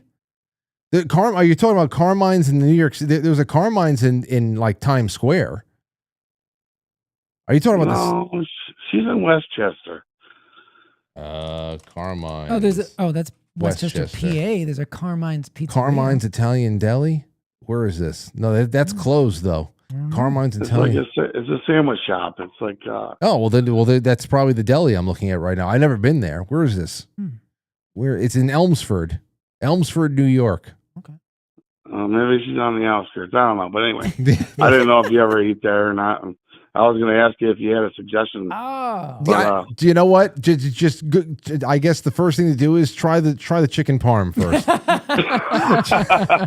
Try the chicken parm, and then and tip your waitress. Well, that's the other thing. It takes. They do have a lot of chicken cutlet sandwiches. I was like, what's up with the chicken cutlet sandwiches? I can trust a deli's chicken parm a little bit easier than I can trust a place. If I walk into a place I don't know, I'm not going to go for the meatball parm first. I got to know their meatballs. That's fair. You know. Yeah, I got food poisoning off of meatball sandwiches. Yeah. Well, see, there you go. There you go. The meatballs and oysters are the same thing. Anyway, that's funny.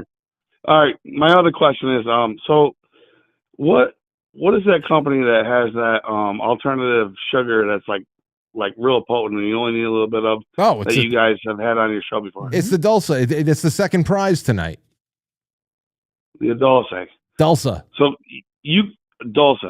So you can make that like if you were making cookies or something, like instead of actually putting sugar in for your ingredient, you can actually use that. Yeah, sure. Yeah, my sister-in-law I gave her a bag of this last year, and she does it with certain variations of her creations as well. And like I said, a little really does go a long way. You cannot treat this like you would sugar. It's not one for one. It's not one for one. So you have to experiment with the recipe a little bit to get the right sweetness. So it's good that a little goes a long way, because you're going to need to experiment with the bag a little until you find that sweet spot.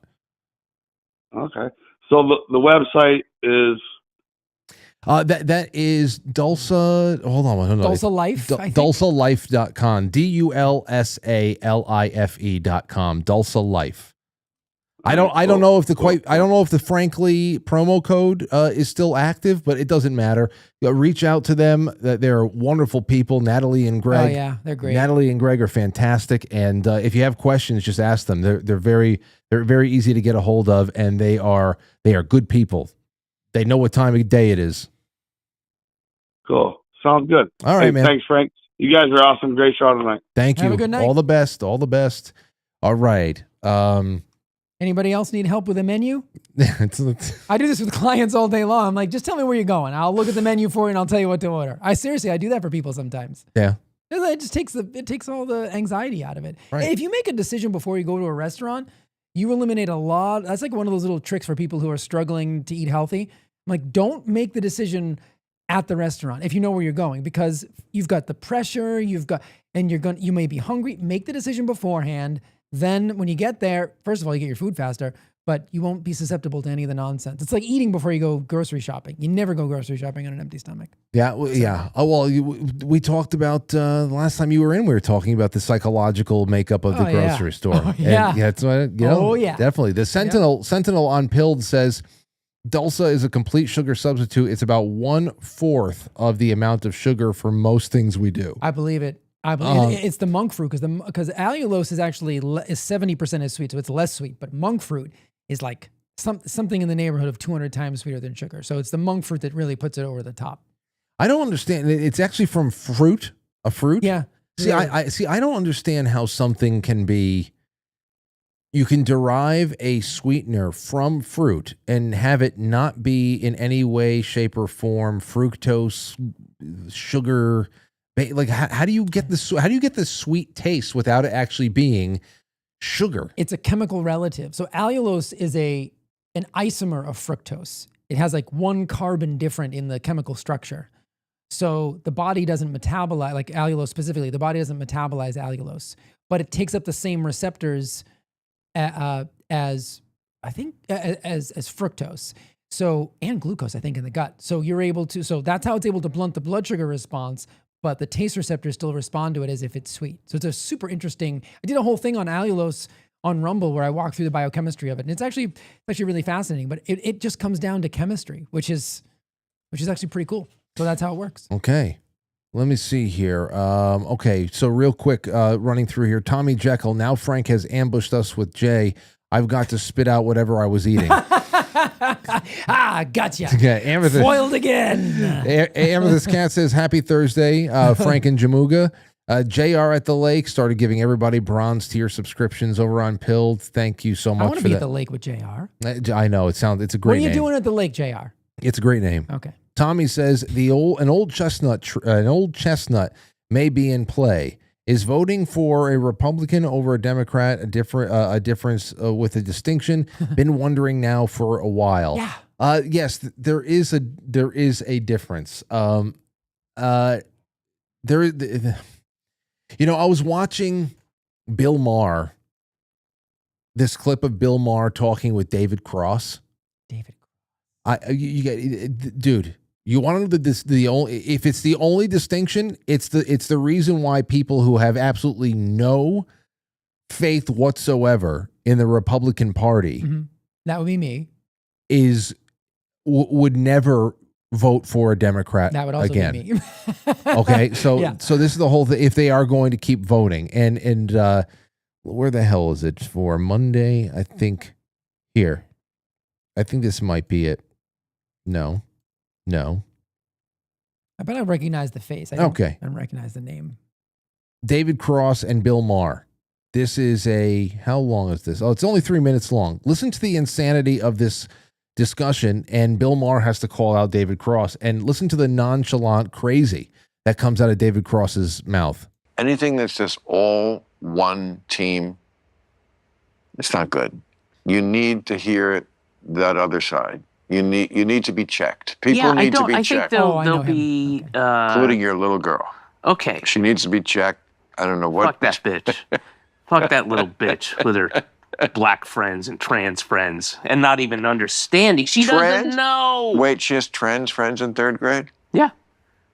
Yep. What? Okay. Yeah. Yeah. Well, yeah. Why is he dressed like Santa's little elf? First of all, because they want to be.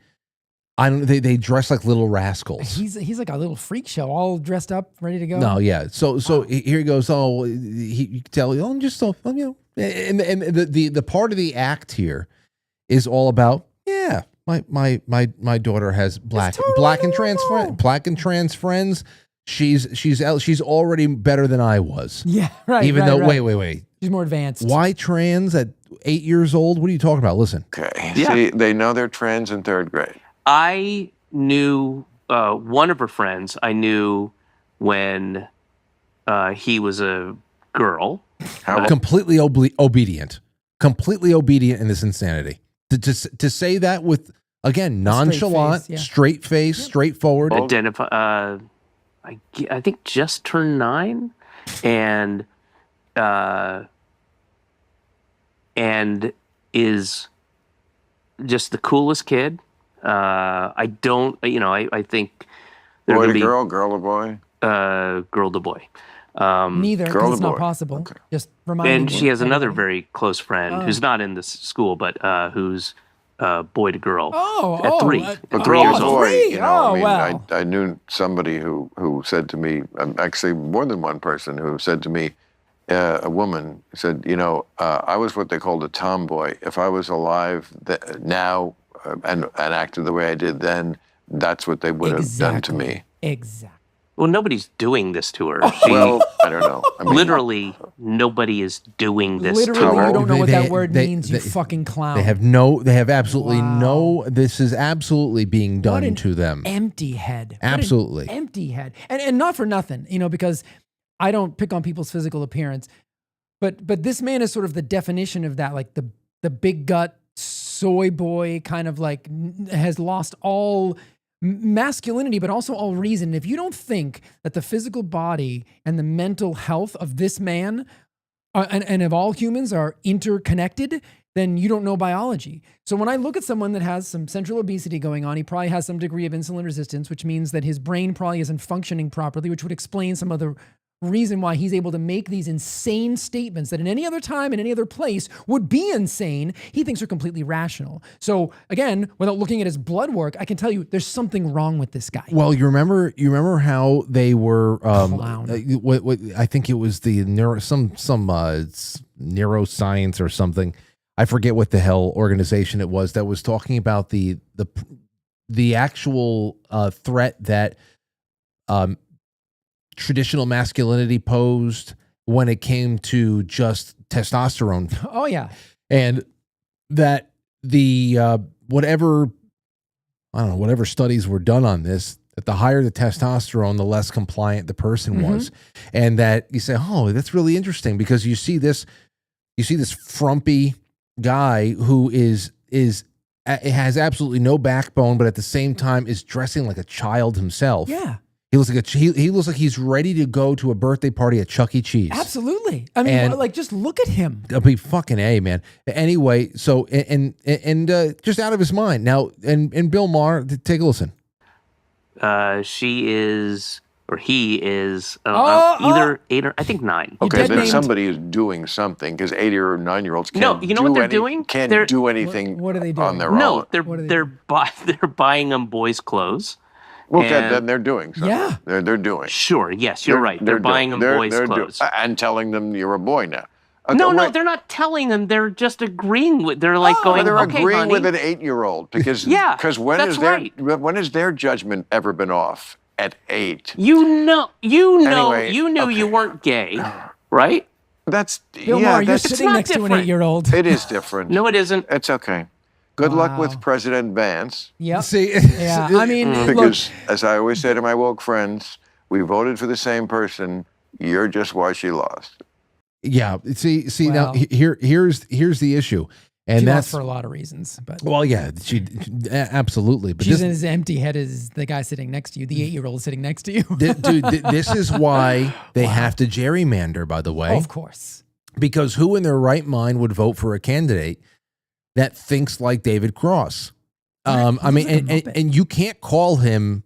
I mean, I guess you can call him an extreme outlier or something as far as the voting base goes, something like that. I don't know, but he reflects the nonchalant insanity of the Democrat Party on an organizational level, without a doubt. Because that's the message that's going out there. Now, perhaps the opposite is true when it comes to more moderate and somewhat reasonable people who just habitually vote Democrat through their lives. Sure. And that kind of breaks down the ranks and has been reflected by I don't know. But Frank, to your other point, the reason that traditional masculinity is frowned upon is because you can't achieve that level of intellectual dishonesty if you are adhering to any of the principles of traditional masculinity. Because again, there is an element of mental drain that happens when your physical body deteriorates.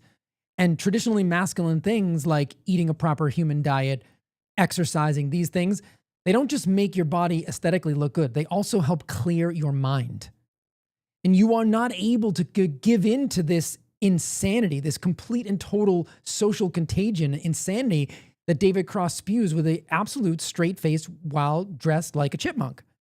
I mean, well, that's why, going back to what we were asked about, who the hell was the one that said it? It was on Pilled, I think. Who said it? It was Tommy Jekyll.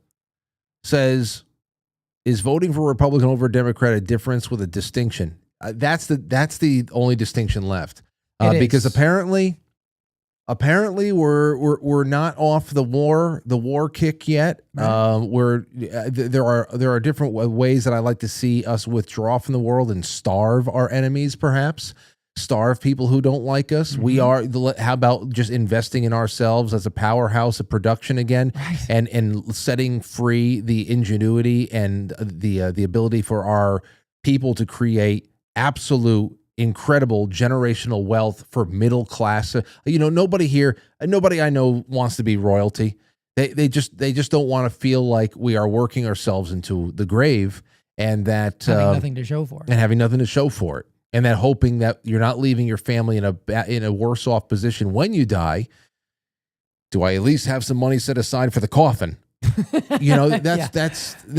fuck wants to live like that? That's all I would like to see that. So there might be some issues right now that we have where the Republican and the Democrat Party don't seem like they're too different when it comes to fiscal policy and some foreign policy. But that's the big one. That even if the war in Iran is still going on in November, I'll always throw a vote against anybody who says that a boy can be a girl and you have to respect an 8-year-old's opinion. I don't respect your 8-year-old's opinion. And you know what, man? I talk about this a lot here too. I mean, I say it to... He was a retard. Whoa. Well, that was apropos. Dude, that felt like a Ouija board. That was a Ouija board moment. Okay. He was a retard. He was a retard. Anyway, a tangent for another time. We only have 10 minutes left. Oh, damn. Yeah, I'll put the lines back open. I'll keep reading these super chats because they're good. They're good conversation starters. They always are. And they support the show. Let's see. Please like everybody, comment, share. If you're watching this after the fact, leave hype. Come back tomorrow and hit the hype button on YouTube, but on Rumble, wherever it is, especially on Badlands. Welcome, guys. We love you over there on Badlands. Hi, Badlands. Yes. Hi, everybody. So happy to pop up there on Thursday nights. Yeah. It's good to have that. It's really a comfort. Let's see. Amethyst Cat Frank, I saw the YouTube short of Matt and Aurora doing the chokehold. It was hilarious. Delona send a sleep of cookies. Tommy says, pate, is Jay doing the shell game, not mentioning the word liver? It's liver pate.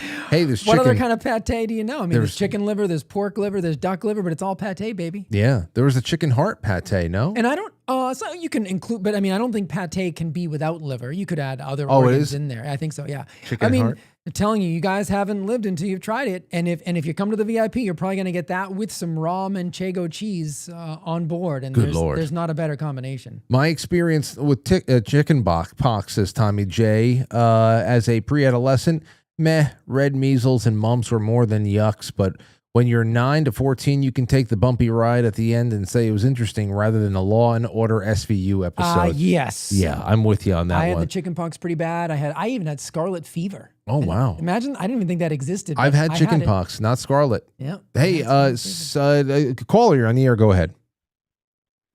Hello. Hello. Hello, Frank. Yes, who's this? Well, this is Deb. Deb, welcome to the show. It's good to hear from you again. Yeah. Go ahead.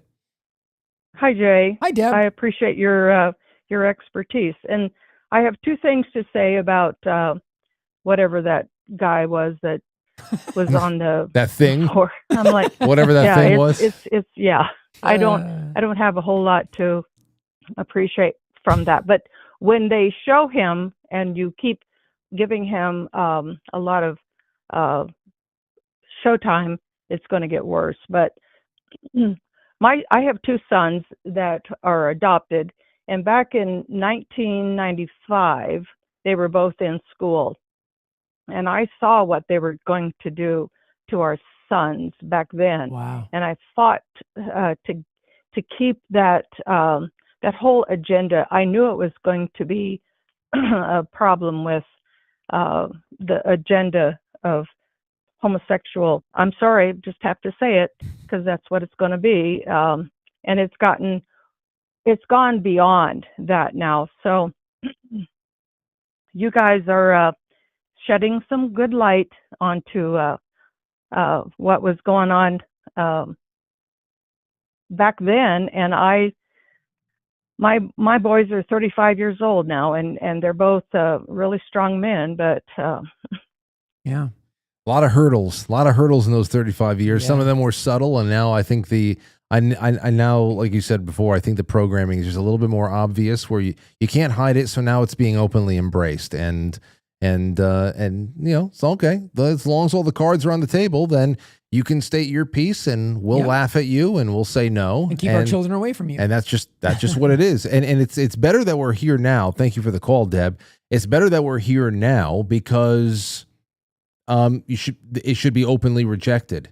And 25 years ago, 30 years ago, it wasn't that way. No. If you said, well, I'm projecting 30 years into the future, and I think that the tolerance that we're showing on this front, and this front right now is going to turn into children peeing in cat litters in school in 2024.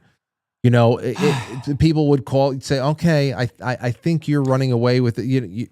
But no, now you're right, Frank. I will say, and there's no way I'm saying I predicted where we were going, but there's something in the back of my mind, even back then, that was very anti the politically correct movement. Not because I knew ultimately what it would lead to, but and now as an adult, again, you can look back and see the slippery slopes. But that political correctness I always thought was a disease, because it really just was a way of policing your speech, which is another way of policing your thought and convincing you to self-censor. So that's the one area, and I think I've said this on the show before. It's the one area that I'm the most proud of when I was younger, where I didn't quite get everything. Like I voted for Obama, so I didn't quite get everything, but I was always anti the politically correct movement, because I thought if you remove honest truth from the public discourse, then it's going to be a lot easier to hide things that are, that are not going to bode well for future society. And I think that's kind of where we are now. This is the ultimate, manifestation of that political correct movement that, oh, what's the big deal? People don't like this word. And then you evolve into, again, whatever sideshow, that freak show that we saw on Bill I know. Maher, And then you have to, the crazy thing is, you want to talk about freak shows? I've said it before, when we got that video of the 50-year-old man dressed as a woman who wanted to compete as a teenage girl in ice skating in Finland or something. Oh, yeah. And he was so bad that he can barely even stand up on the ice skates. Yeah. And then once he fell to his knee, he couldn't stand up again. So not only do we have to deal with the delusion of the sexual thing, but now he actually pretends to be an ice skater as well. It's that's the whole thing here. And of course that person was enabled in his mental and physiological distress. That person was enabled by liberals, whether it's in Europe, over here in the United States. The whole point is that they brought back the freak show. Yeah. Like, you can go to a circus in in 1905, and you can go into the freak show tent and see the bearded lady and the obese man and the quadruple amputee bouncing around on its ass or something like that. And, give it a couple of decades and people are like, this is cruel and unusual. Right. And let's not keep this as part of our culture. It's not dignified. right. And now here we are in the 21st century, and they are taking people who need severe help, and they're telling them, you are all of these things, and you should feel comfortable and we are going to conform to you. And yes, put on those skates and go out there and be a pretty ballerina on the ice, and we are going to clap as if you just made history. And it's a fucking freak show.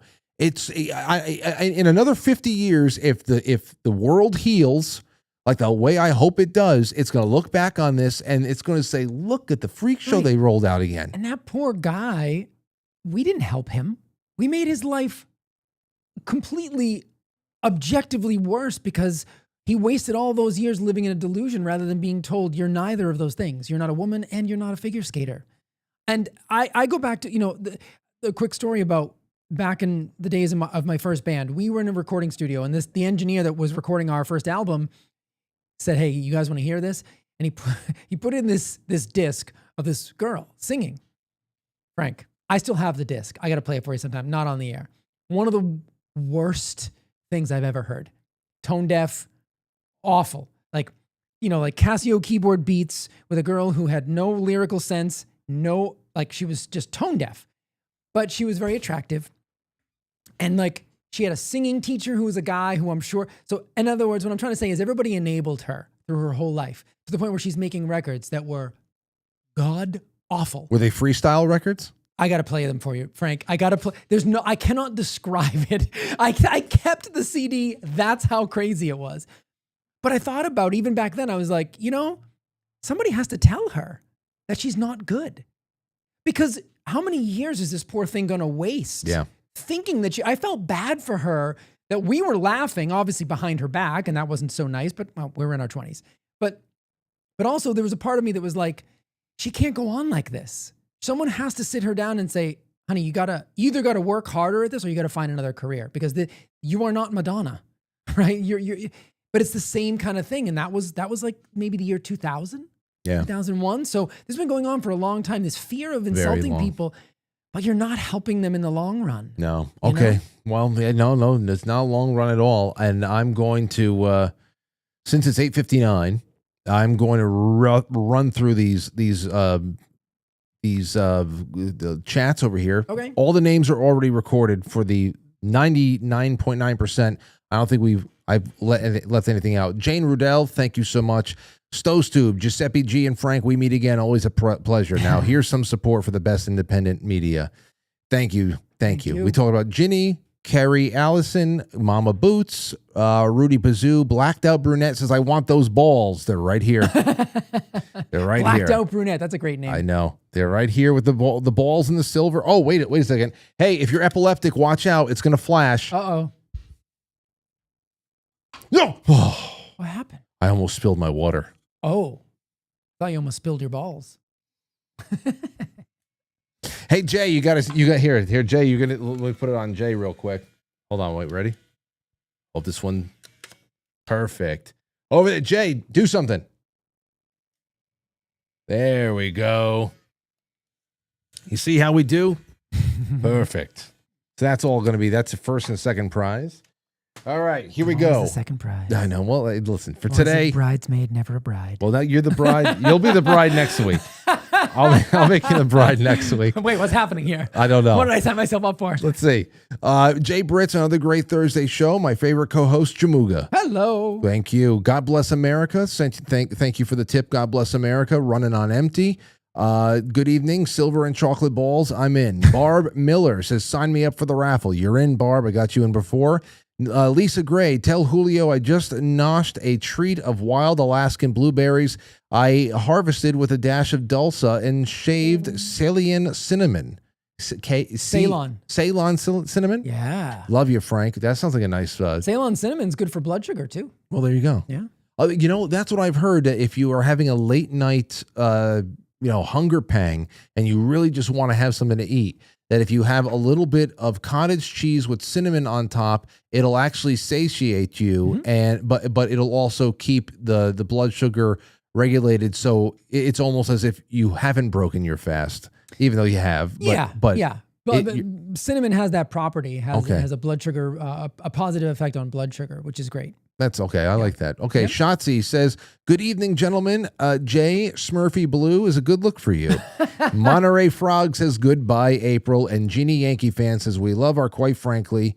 And she's representing our Twitch audience over there. ST says, my father saved my mom's friend's life doing sleeper hold on her out of control abusive husband. Great job, Uncle Matt. Aurora nailed it. I had to put ST in there. What a story. Cool. Jeez, thank God for that. Let's see here.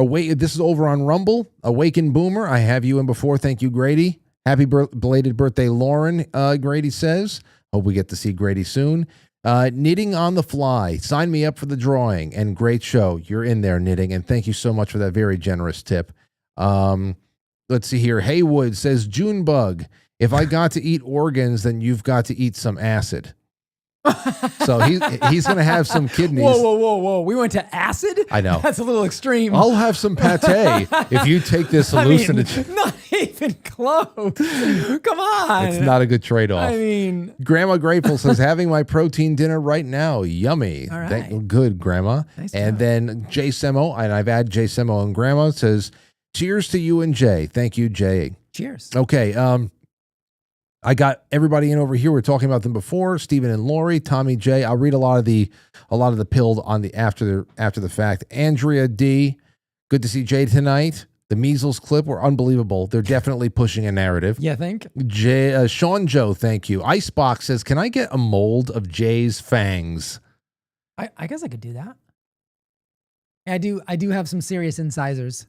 Did you shave them down? No. Okay. No. People do ask that because they are kind of pointy. Okay. Well, I was born to play a vampire role in Hollywood. Don't get bit. Well, Brooklyn, you hearing this? We talked about it. Okay. Silly Boar says, always good to see Jamiroquai on the show. Let's see here. Dragonfly says, Dr. Exley, 2005 ALZ. The aluminum in the brain, it would not create chaos if they told the truth. Alzheimer's. It's the aluminum in the brain, but it would create chaos if they told the truth, so they sell pharma lies. Brewbark says, I'd like to hear Jay's stance on blue light emitted by your device screens. Blue blocker eyeglasses, are they important? Yes, He uses them. absolutely. I use them because of him now, too. Yep, without a doubt. Okay, Sean Joe, thank you. Stephen and Lori, meanwhile, medieval typhus from fleas is record highs in Los Angeles right now. Yeah, right there at the border. Blue NDN now, thank you. Tub of Chubbs says, Jay, I was astonished that my wife's OBGYN asked/wanted seemingly to get her on birth control immediately after our boy was born. I couldn't believe it. I was so livid. I told her that was the last time she would be seeing her. Like, why? I don't understand that. To control the menstrual cycle, or to... I don't get it. I mean, especially right after birth, the woman's body has to go through. It's going to repair itself. It takes like months to revert back to. Yeah. Why are you going to throw anything into the mix at that point? Synthetic estrogen in general can be problematic, but like, were they treating migraine? Were they? I don't know. That's wild. CB Joey, thank you. Dragonfly, shout out to my workplace for what it's worth. They are cool compared to HOFO. Old workplace. Sprouts Farmers Market has Nattokinase, berberines, and all that good stuff on the shelves. Sprouts. I ran into my first Sprouts when I was in Tennessee. It's really cool. Oh, yeah? I like it, yeah. Boys Blanc, Brew Bark, Doodah Man, Amethyst Cat, JR, Truthful Mama, C. Lynn, Stowstube, and Juan Morting. I did not put in there. Juan Morting. Oh, Petey Face just got here. We're gonna save him for the after hours for the flip side. We're gonna go there right now. I've got all of the names. No more. We've got, let's see here, 120 entries. Wow. It's over the course of the week. That I want to do nightly giveaways, and then I love the Thursday build-ups. It's a lot of fun. All right, so first we've got me. And we've got chocolate balls and 7 pieces of silver. Let's see who's going to win this one. All right. The first name is Awaken Boomer. Hey! Now, this is the first time. Like, Grady has never won Nice. ever. Good for ladies and gentlemen. This is over on Rumble. Awaken Boomer. Rumble doesn't get a lot of winners, but Grady, every once in a while, he drops in maybe like just, a little here, a little there. And there you go. Smart. That's great. Against all the probabilities. Good for you, man. That's great. All right. Email me so I have your address. Here's now the second prize win. We've got this Candid of Jay on the other side. We've got this Dulce, and I'll find, I'll put a handwritten note in there as well. I'll throw some other crap in for the second prize. I'll try to sweeten it up. a little bit. It's just Jay. It's just a picture of Jay. Whatever. All right, here we go. Second prize goes. Somebody? Anybody? Shotzi. Hey. Well, okay, so 2 people that we know. I know them both. Yeah. I swear I had nothing to do with it. Yeah. Well, listen, it's the name picker. They were both at the event last year, so apparently that increases your odds. So lay the groundwork for 27. I'm just saying. All right. Well, listen, guys and gals, thank you so much for the support. Thank you for making this fun. I'll find more stuff to give away. I have great stuff right behind me that we're going to start giving away. I have a lot more chocolate too. And remember, as far as the silver goes, as we're leaving now, we're going over to the flip side. Anything you want, whether it is a full on ounces, 2-ounce bars, or if it's just a roll of junk dimes, get over to quitefrankly.gold. Tony Arterburn will take any order, small or large. Silver is in like a dormant stage right now, but listen, the world is changing. What's that? It's probably still hovering around 60 to 75, but it's changing, man. I would say get over there. If you're looking to diversify a little bit and get a little bit more physical and do a little bit more stacking at home, quitefrankly.gold. Get in touch with Tony. If you use the promo code Frankly, no matter what you buy, small or big, you're going to get extra silver sent your way. So go ahead and do that. Jay, thank you for the time tonight. Yes, sir. HealthReclamationProject.com. Yes, sir. Get on over there. Get over there, and we will be in touch very, very soon, all right? Yeah. Okay, guys. Good night. I'll catch you on the flip side. Yes. Quite Frankly film before a live studio audience. Now, our super chatters, starting with there's too many of you. I love you all so much. Thank you. Tomorrow night, are you listening to me? Tomorrow night, 7 o'clock, we're going to be live here. It's going to be a very special Quite Frankly. I'm going to have some special guests here at 7 o'clock. It won't be a long show, but we're going to be live at 7. And don't miss it. Put it in your personal notifications. I'll see you then, okay? Be there. All right, I'm putting the link for tonight in the chat room right now. Go over there too.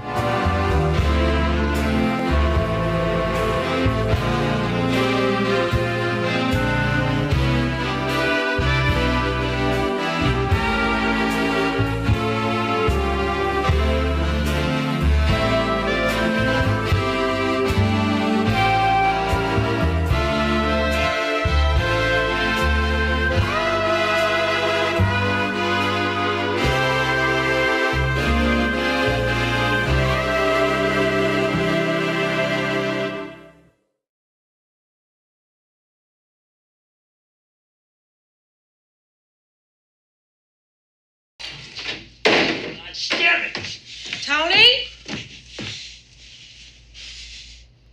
Hi, how'd it go? What does it take to get some fucking smoked turkey in this house, huh? What? I bust my ass all day long and I come home and want a little smoked turkey.